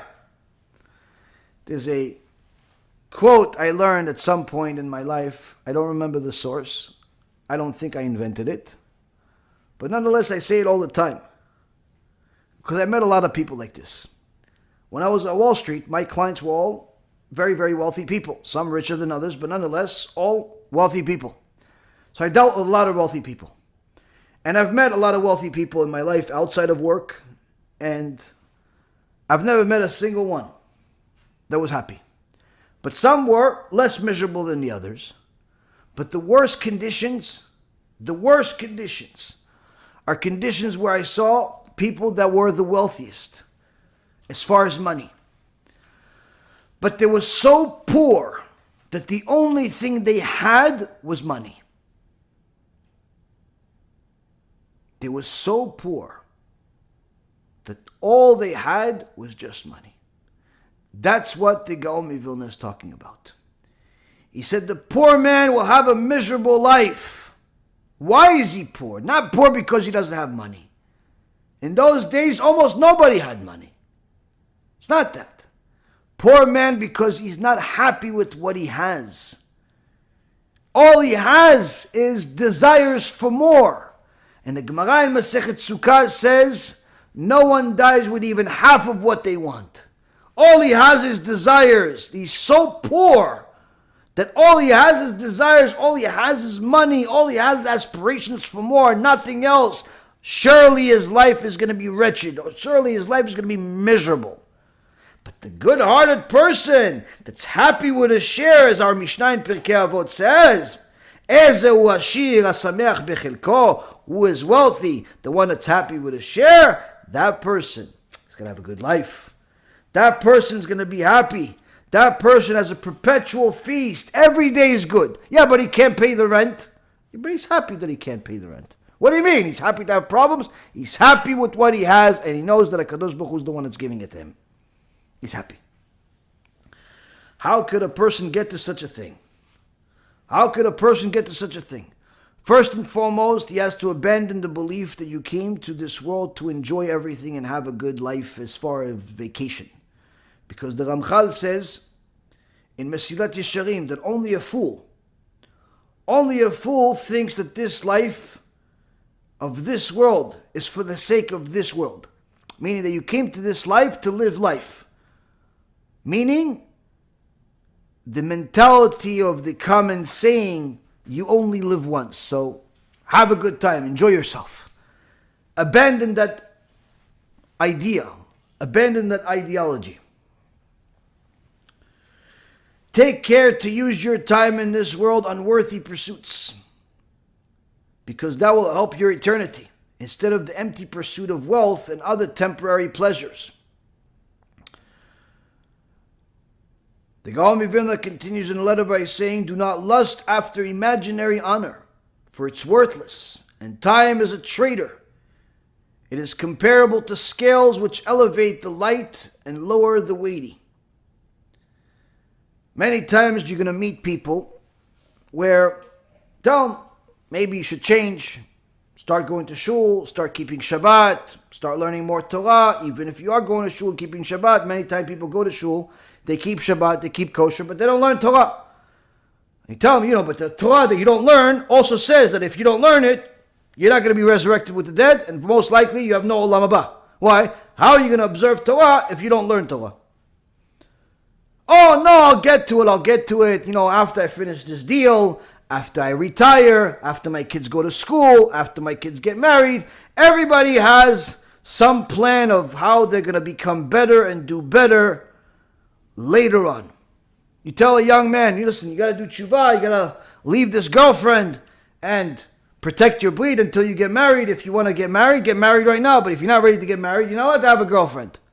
Yeah, can I just continue talking to her? No. Can I have dinner with her? No. What can I do? Get married or leave. Why? Because it's going to lead you to sin. But unfortunately, people say, listen, you know what? After this month, I'm going to leave her. After this, this holiday, I'm going to leave him. I'm going to leave the sin later on. I'm going to do better later on.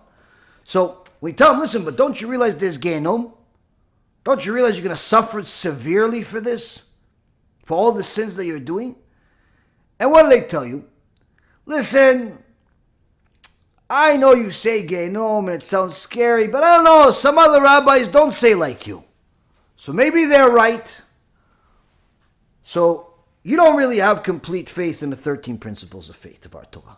You don't really believe that Gehenom can be eternal as the Torah says. And even the cover of the book says, of the Mishnah, of the Pirkei Avot, and so on. You don't believe. You don't really believe in reward and punishment. You think that just because you're cute and funny, and perhaps generous once in a while, or at least say that you're generous, and say that you're good, and say that you're funny, you think that Hashem's just going to let it go. So you don't really believe in punishment. Okay. You don't believe in different verses from the Torah and the Gemara, the written Torah, the oral Torah that we bring you to prove that you're wrong. You don't really believe so much. You believe some rabbi or somebody that told you don't believe. That's what you believe. So you don't believe in a lot. So how come you do believe that you will be able to overcome the sin that you can't overcome today, but you'll be able to overcome it tomorrow, or after the holiday, or after your kids leave the house, or after you retire? You don't believe in a lot of things, but how come you have so much faith that you'll be able to become better later on?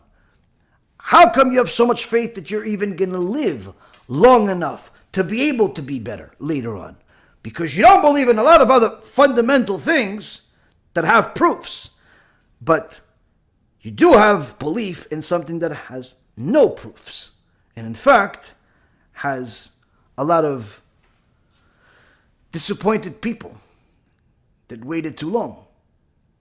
In fact, there is a Mishnah that was written about such people. The Mishnah in Masechet Yoma, chapter 8, Mishnah number 9, says the following: Aomer echta ve'ashuv, en maspikin biyado la'asat tshuva. Echta v'yom ha'kippurim mechaper, en yom ha'kippurim mechaper. The Mishnah says the following: someone that says, I'm going to sin today, but I'll do tshuva later. I'm going to sin today, and I'll do tshuva later. I'll hang out with her now for a few months, but then after she finishes our conversion, then we'll do tshuva together. Then after we get married, we're going to sin now, but we'll get married next year. Then we'll do tshuva. I'm going to steal some money now, but I'm going to do tshuva later. After I'm settled down, then I'm going to do tshuva. I'm going to give it all back. After I have a lot, I'm going to give it all back. I'm going to do this, and this, and then I'm going to do tshuva. I'm going to drive on Shabbat one time to finish this deal, then I'm keeping all the Shabbats after that. You understand, Rabbi? Understand? Hashem understands me. He knows I need to violate Shabbat once. He knows I need to. Somebody with that kind of chutzpah that thinks that he can play with Akadosh Baruch Hu's Torah, says, I'm going to sin and then I'll do tshuva. I'm going to sin, but I'll do tshuva later. The punishment for that, the Mishnah says, En maspikin biyado la'asot tshuva. Akadosh Baruch Hu says, you're not going to do tshuva. How about that? And someone that says, I'm going to do this sin, and anyway, the rabbi told me that Yom Kippur, if I'm serious on Yom Kippur, Hashem's going to forgive me. If you already took this into account, you say, I'm going to sin, and then anyway, Yom Kippur is going to help me out, punishment for that, Yom Kippur doesn't help you out. Everybody else gets forgiven on Yom Kippur except you. Imagine, you go to a kila, 500 people, everyone sinned, no exceptions. The rabbi sinned, the Talmidim sinned, everybody sinned, some big, some small. You are 501. End of Yom Kippur. The Shekhinah comes down, shows a report.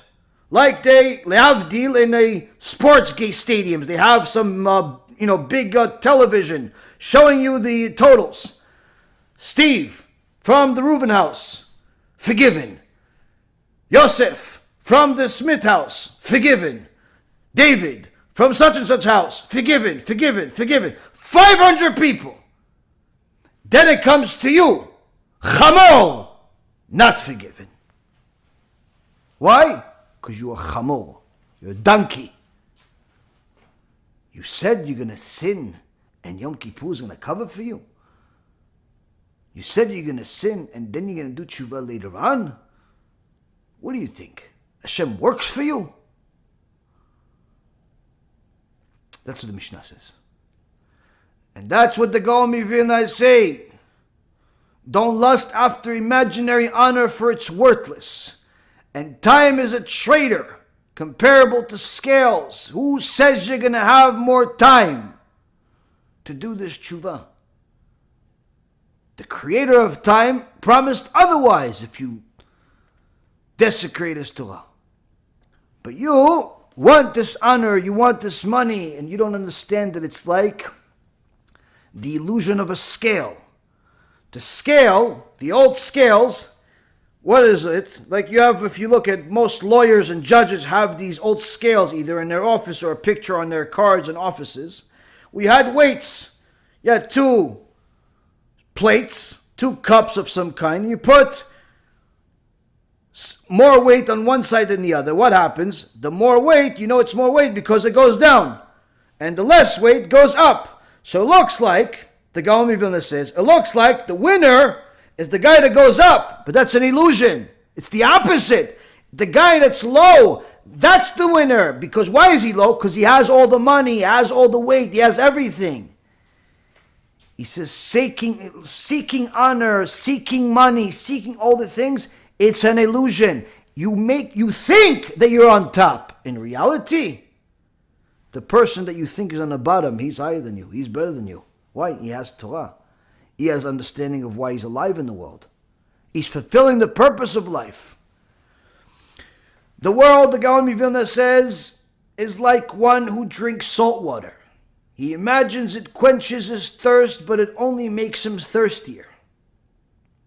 No one leaves the world with even half of his cravings in the hand. What profit does man have from all his toils under the sun, says Kohelet.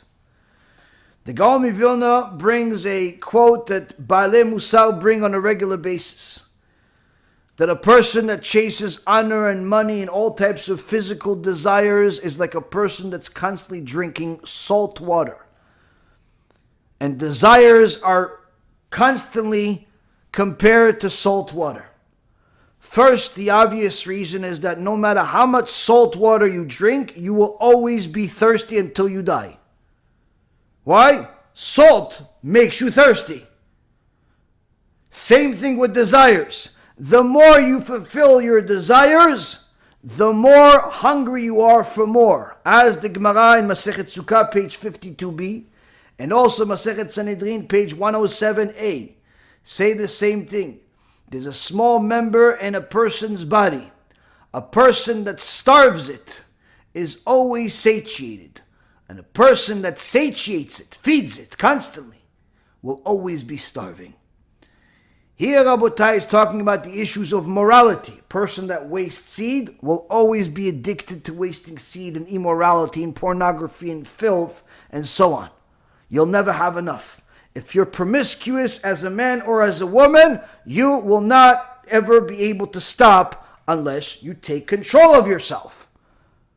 And it's literally the most difficult thing in the world, but you can do it. But there's no way of cutting down slowly. You have to cut down. Cold turkey. You fail? Try again. Cold turkey. You fail? Try again. Cold turkey until it eventually works. Until it eventually works. Most people fail a few times until they succeed. But nonetheless, there is no, listen, I wasted seed 18 times. Now I'm only going to do it 5 times. No. 0. Why? As long as you keep feeding that desire, you are creating a desire. The desire breeds desire. And it's the same thing with other desires, but the most is when it comes to immorality. So that is the comparison of salt water. The more you drink salt water, the thirstier you will become. But another reason that I thought of, B'siyata Dishmaya, of why is it compared, why are desires compared to salt water? Because the Yetzer Hara makes the desires abundant and easy to acquire. Desires are easy to acquire, where even if you can't acquire what you desire most, there's 1.5 zillion small desires that you could acquire easily.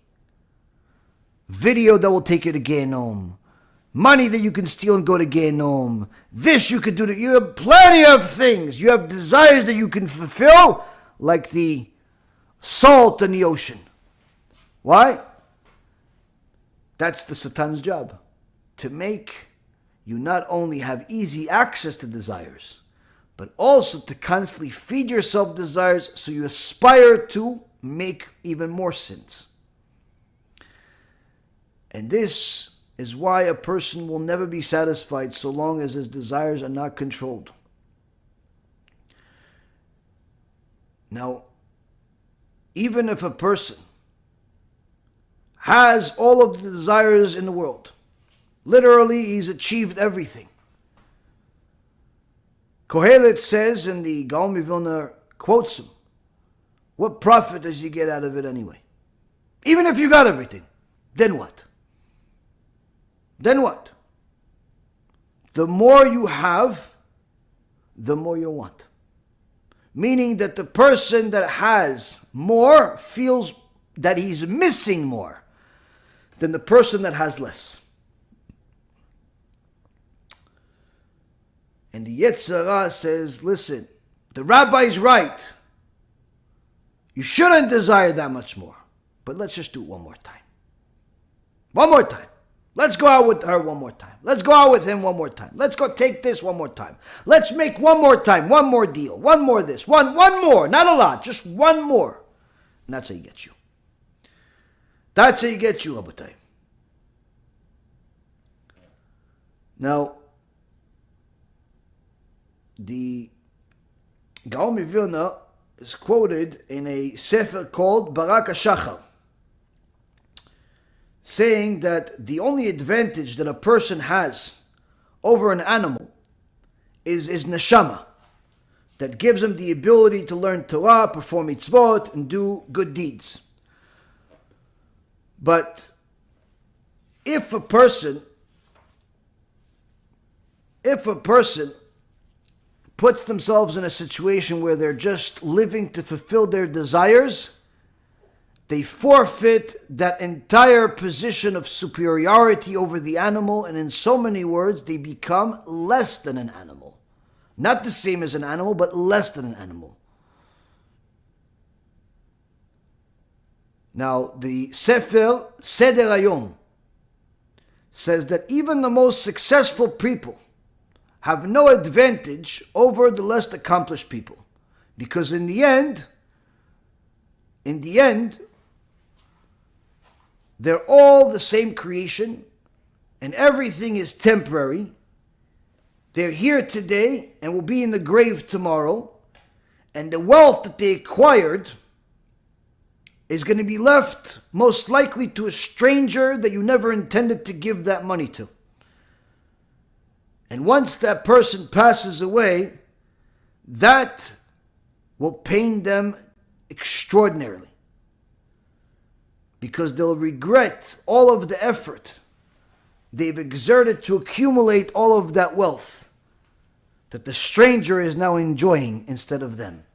He built a house for his wife's new husband. He built a company for the kids that didn't even want to go to his funeral. He did this for the partner that stole from him. She did that for the enemy down the street, and so on and so forth. This is what happens to a neshama that chases money and makes that their priority in life. The neshama itself, that soul, suffers as a result of all of the money that they got, because that is the only thing they have. They don't have any mitzvot. They don't have any good deeds. So when they go up to Shamayim, they already have a bad judgment as it is. So the one thing that they have to at least say, you know what, at least I did something good. So in Shamayim, they show them, okay, let's see what you actually did. What'd you do? You built 3 buildings? Let's see who owns those buildings. That guy owns, what do you mean that guy owns the building? That's my competition. I hate that guy. That guy cheated me. That guy is the worst. Yeah, he owns the building now. And look, he changed the name on the door. It's no longer your name. What do you mean? But I paid $50 million to have my name on the door. Okay, you died. So what? The end. Your name is gone. The memory of you is gone. The fact that you built a building and you built a university and you built this and you built that means nothing. And the person that acquires all this money, the Bill Gateses of the world, the Warren Buffetts of the world, the Steve Jobs of the world, all of these wealthy people, when they don't have any Torah, they don't have any good deeds, and in fact do a lot of terrible things while they're alive, they will end up having more regrets than they even have money, because of what ends up happening to all this money they've acquired. Now, the Gaón de Vilna continues saying that remember our predecessors who were here before us, all of whose love, desire, and joy are already lost, but who are being judged severely for partaking in worldly desires. Where the Gaón de Vilna is telling his family that, look, the previous generations, all of the wealthy people that lived in the previous generation, that built buildings, built cities, built this and built that, they made worldly desires their life. They invested their emotions, they invested their money, they invested their time, they invested everything. Yet nothing remains of what they did. Nothing remains. Now, the Sforno takes it a step further. The Sforno, commentary on the Kohelet, chapter 9, verse number 6, that's being quoted here by the Gaón de Vilna, he says, listen, a person that makes money and has joy and goes on vacation, okay, you're right. Once the vacation is over, he doesn't feel joy of the vacation anymore. Vacation's gone. Once he ate the steak or that special 5-course meal, he can't taste it again 3 weeks later. It's not in his mouth anymore. It's gone. The guy that built a business or did all of these worldly desires, it's gone. You're right. But one thing that they do have a joy of later on is the memory. Is the memory that, remember when we did go to the vacation? Remember when we got married? Remember when we had that first baby? Remember when you got married for the 14th time? Remember the 7th wife, not the 8th? No, number 5. Oh, no, what was it? Number 5. Remember all of those things. Remember, okay, some of them give them joy during their life. The Sforno says, the Gaón de Vilna is quoting Shlomo Melech here. Why? Sforno says, what's Shlomo Melech telling you? When you die, you leave nothing. You live nothing. Meaning, even the joy that you got, not from the vacation, but from the memory of the vacation, even that's gone. Even that's gone. Even the little bit of memory from the joy of that desire, even that's gone. Hence the reason it's all futility. It's all worthless if that's your objective in life. Now the Gemara in Masechet Kiddushin, in Yerushalmi, says that a person will be punished if they don't partake in the pleasures available to them in the world, and will be judged severely. But on the other hand, they'll be judged severely if they do take pleasures in the world. So how could you be punished for not taking and punished for taking? There's a difference between the pleasures. Meaning, if a person uses the pleasures that Hashem brought to the world, the good tasting food, the beautiful scenery, the house, all of the different things, in order to serve Hashem, meaning I'm eating delicious food, but not just because it's delicious, but rather because I need the energy to learn more Torah, to do more good in the world, to do more kindness, to do such and such. Even the food is in order to serve Hashem. Big house, the big house is not only because I like the big house. No, it's because I'm going to be able to have more guests. But you know what? It's also because the big house makes my wife happy. And Arav Shach says, one of the Gedolei Hador, said, big house is not considered extra. Why? It creates shlom bayit. Creates shlom bayit. So I have a big house. I like a big house. Why? Because it makes my wife happy. She's not confused. Where's this? Where's that? Everything's on top of each other like this. I have a big house. So that's why I have a big house. Okay, no problem. I have a car because it allows me to go to the Bet Midrash to learn Torah. I spend a lot of money on books, on giving tzedakah, on doing kiruv. That's why I need to work at different professions that make me a lot of money. Meaning, you use all of the good things in the world to serve Hashem. For that you will be rewarded. But if you use all the good that Hashem brought, the scenery, the house, all of the things that are good in the world, but just for yourself, you'll be punished for all of it. You'll be punished for all of it. Here, Rabotai, the Chachamim explain to us how Akadosh Baruch Hu created the world in such a fashion that He wants us to enjoy the world, but we have to enjoy it according to the Torah. And now the Gaón de Vilna gets to the last section saying, what's the point of pleasures to man, whose end is to descend to dust and maggots and worms, when all of his pleasures turn to bitterness in the grave, as death is bound to man and there's no hope?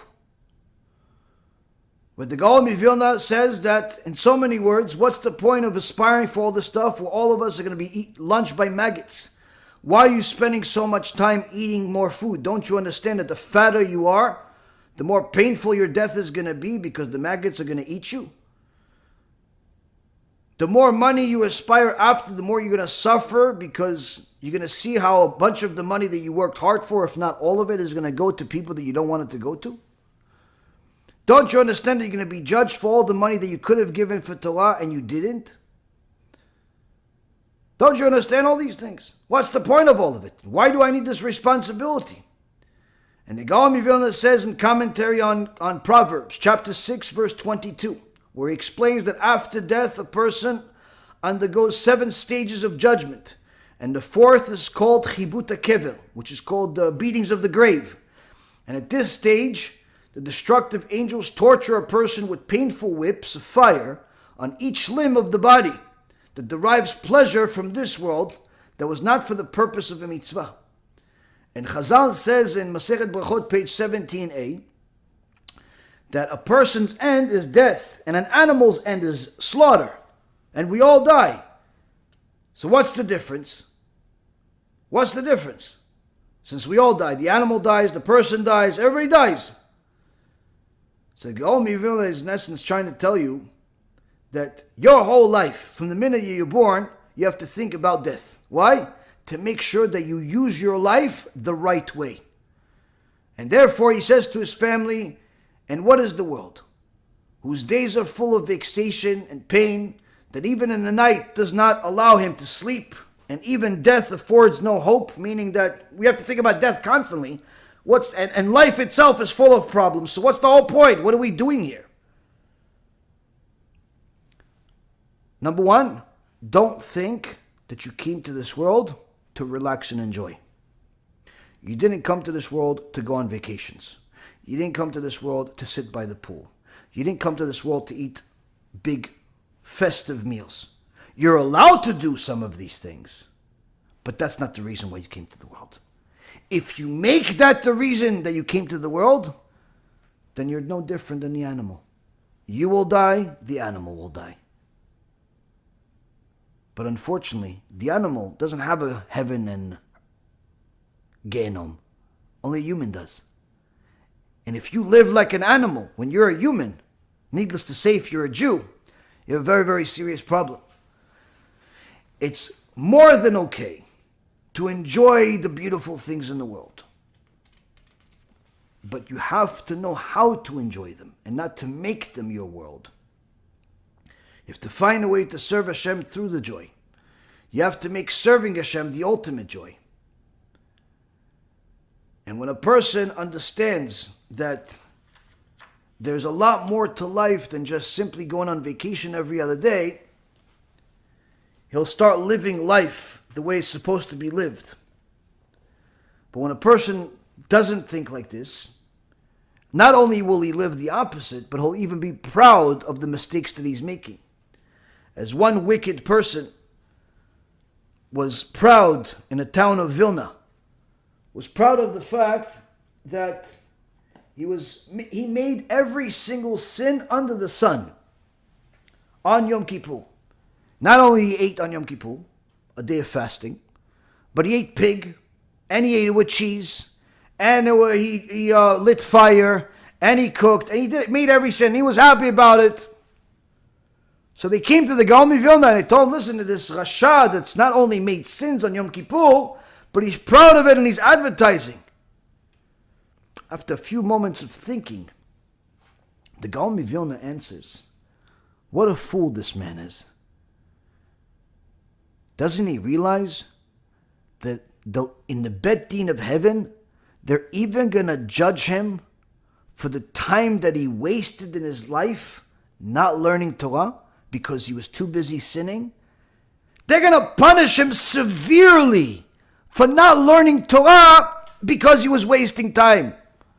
Needless to say, the punishment he's going to get for the sins. What a fool this person is.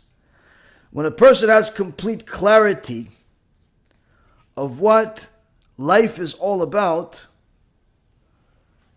he wants to do the right thing and he wants to overcome.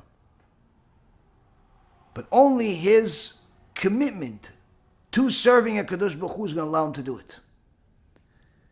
Now, we all pray each day, and we all say to Akadosh Baruch Hu that we want him to bring the Mashiach, want him to bring righteous judges. But we also say, in our prayer 3 times a day, that all of those people that don't want it, in fact, all of those people that are anti-Torah, distorted Torah, are missionaries, the different religions, are heretics according to our Torah, are distorting the Torah, are enemies of the Torah, those people, we also pray for them to be destroyed. Where? Right after we ask Hashem to bring Mashiach, in our Tfilat Shmona Esrei, then we say, please Hashem bring us righteous judges, which we talked about on Sunday. But then the following prayer after that, we say, Laminim v'lamalshinim, al ti tikva, v'kol hazedim kirega yovedu, v'kol oivecha v'kol sonecha mera yikaretu. For the heretics, the informers, let there not be any hope. And all of the people that are purposeful sinners, the evildoers, should perish, meaning should die in an instant. And all of your enemies, and all those that hate you, Hashem, may speedily be cut down from the world. We pray for all of those enemies of the Torah to be uprooted in the world. This is not because we want people to die, but rather part of our servitude of Hashem is to help those that want to help themselves, that want to get closer to Hashem, but also help them that don't want to go close to Hashem. How do we help those that don't want to get closer to Hashem? By praying for them to die. Why? If you don't want to get closer to Hashem, you don't want to live what Torah says, you don't want to do what Hashem says, it's better that you die. Why? At least you won't make any sins. At least you won't affect more people and your punishment will be even worse. Sometimes death is actually the best choice. Now, of course, Rabotai, we'd like for everybody to do tshuva. We ourselves are trying to do tshuva. But we have to understand that there's a fundamental purpose in the world. And each and every single one of us are obligated to do that same fundamental purpose, which is to serve Hashem. And if we serve Hashem, we have to understand there is a judgment that we're all going to get for all the good things that we do. That following prayer says that all the tzaddikim, all the chassidim, sherit amecha, bet Israel, all of those, we want all of those people to have comfort, to have good, to have blessing from Hashem, to get reward and so on. But we only say it after we say, Hashem, all the evil, remove from the world. Why do we say that the reward for the good should come after the evil is removed? What shouldn't we say, give us reward, Hashem, and by the way, all those reshaim, remove them from the world? I thought a thought. B'siyat dishmaya. I said, you know what? All of those evil people, they don't want to do tshuva. They hate the Torah. They want to preach idolatry. They want to make you think that this world is the most important world and not the next world, not serving Hashem. All those things, you know what? It's not only a problem for them that they're doing that. And it's not only a problem that they're desecrating Hashem's name, and I don't like it. But it's also a problem that their actions are affecting me. Their actions are affecting the world that I live in. Their actions make it more difficult for my kids to be righteous. Their actions make it more difficult for me to be righteous. Their actions bring disaster to the world. So Hashem, please, those people that don't want to do tshuva, that hate you, that are your enemies, remove them from the world. And those that serve you throughout the difficulties, give them reward. Why? Because if you remove the evil, it'll be much easier to find the righteous people that are left.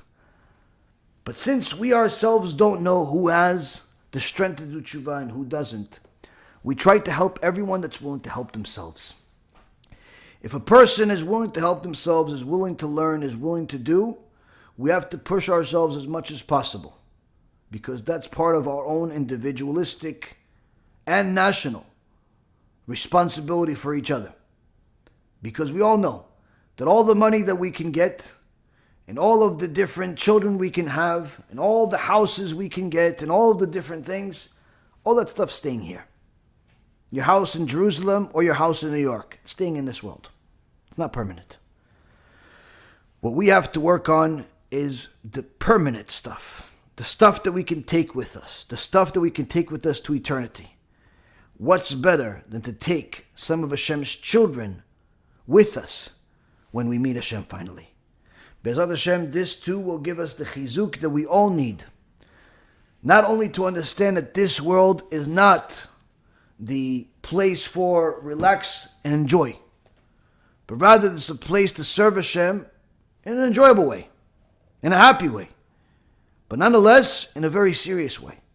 To know that every action that we take in this world is going to impact the people around us, both the righteous and the wicked, and the world above us.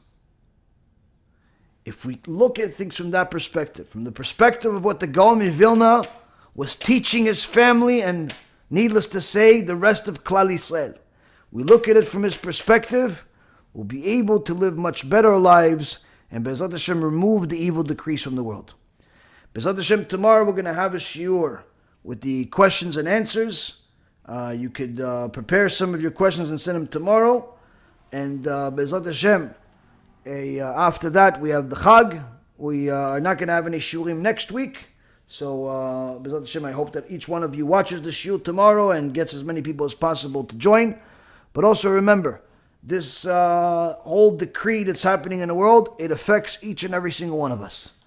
Whether you're living in Tel Aviv or Jerusalem or Tel Zion or anywhere else, you're under attack. Even if you live in New York, even if you live in Florida, even if you live in England, if you live in Australia, you're under attack. You're part of the Torah world, you're part of the Jewish world, you're part of Hashem's world, you're under attack. And each and every single one of us has to work on ourselves, has to improve ourselves in order to remove these decrees from the world. B'ezrat Hashem, we get the strength to do it, and we'll see each other tomorrow. Baruch Adonai Le'olam, Amen ve'amen. I've heard enough. New arrival screams, echoing through the hallway to know that this ain't good. Once they pass me through the infierno, they don't come back. It's enough to make you go crazy.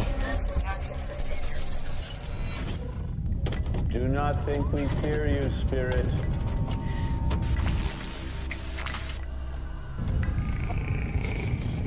We know your power is born of evil. This is your last night in the land of the living. You understand me, malevolent demon?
There was a rich family that lived here called the Hetheringtons, and unfortunately, their daughter passed away of a heart attack inside the house. Basically, they were so devastated that they reached out to people claiming to be psychic mediums. They actually weren't psychic mediums. They opened up a total of 11 portals inside this house and invited spirits and entities from all different kinds of dimensions.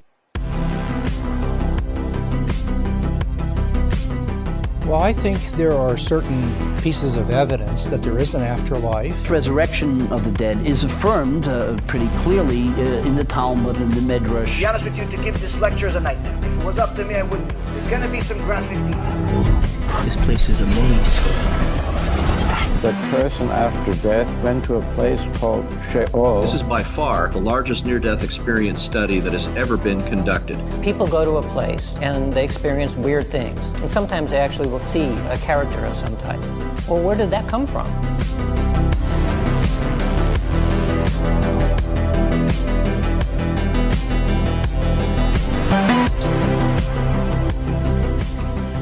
I don't know why that one chain is swinging back there.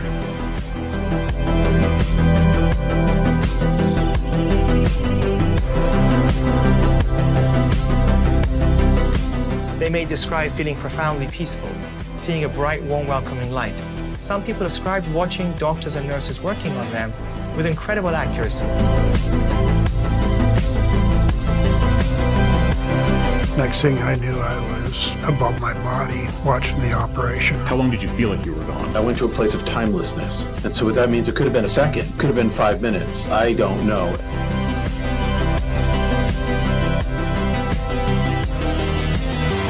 Can you imagine waking up from your sleep and not being able to move? As I'm lying there, I realized that there's an evil presence next to me. Do you believe that angels, demons exist? Holy shit, dude, get out of here! Oh my god, dude! Strange things keep happening, bizarre nightmares, as if I'm on fire. Whoa, what the hell is this? Man, I've got bad chest pain. Satan's Hollow is what it's called, the portal to hell. Some people calling it an eye of fire, while others said it looked like the portal to hell opening up. And the next thing I know, I was outside of my body, looking at my body.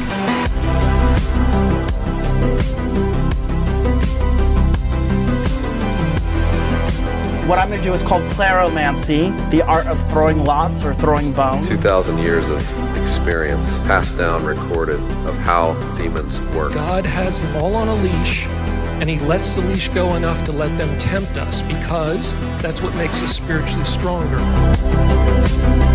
I'm trying to be as graphic as possible so you understand what we're talking about. It's your ticket to reality. It's your ticket to freedom. It's your ticket to immortality. Is there an afterlife? Is there a It's God? the type of information that can keep you away from the Yetzirah. What happens to us after we die?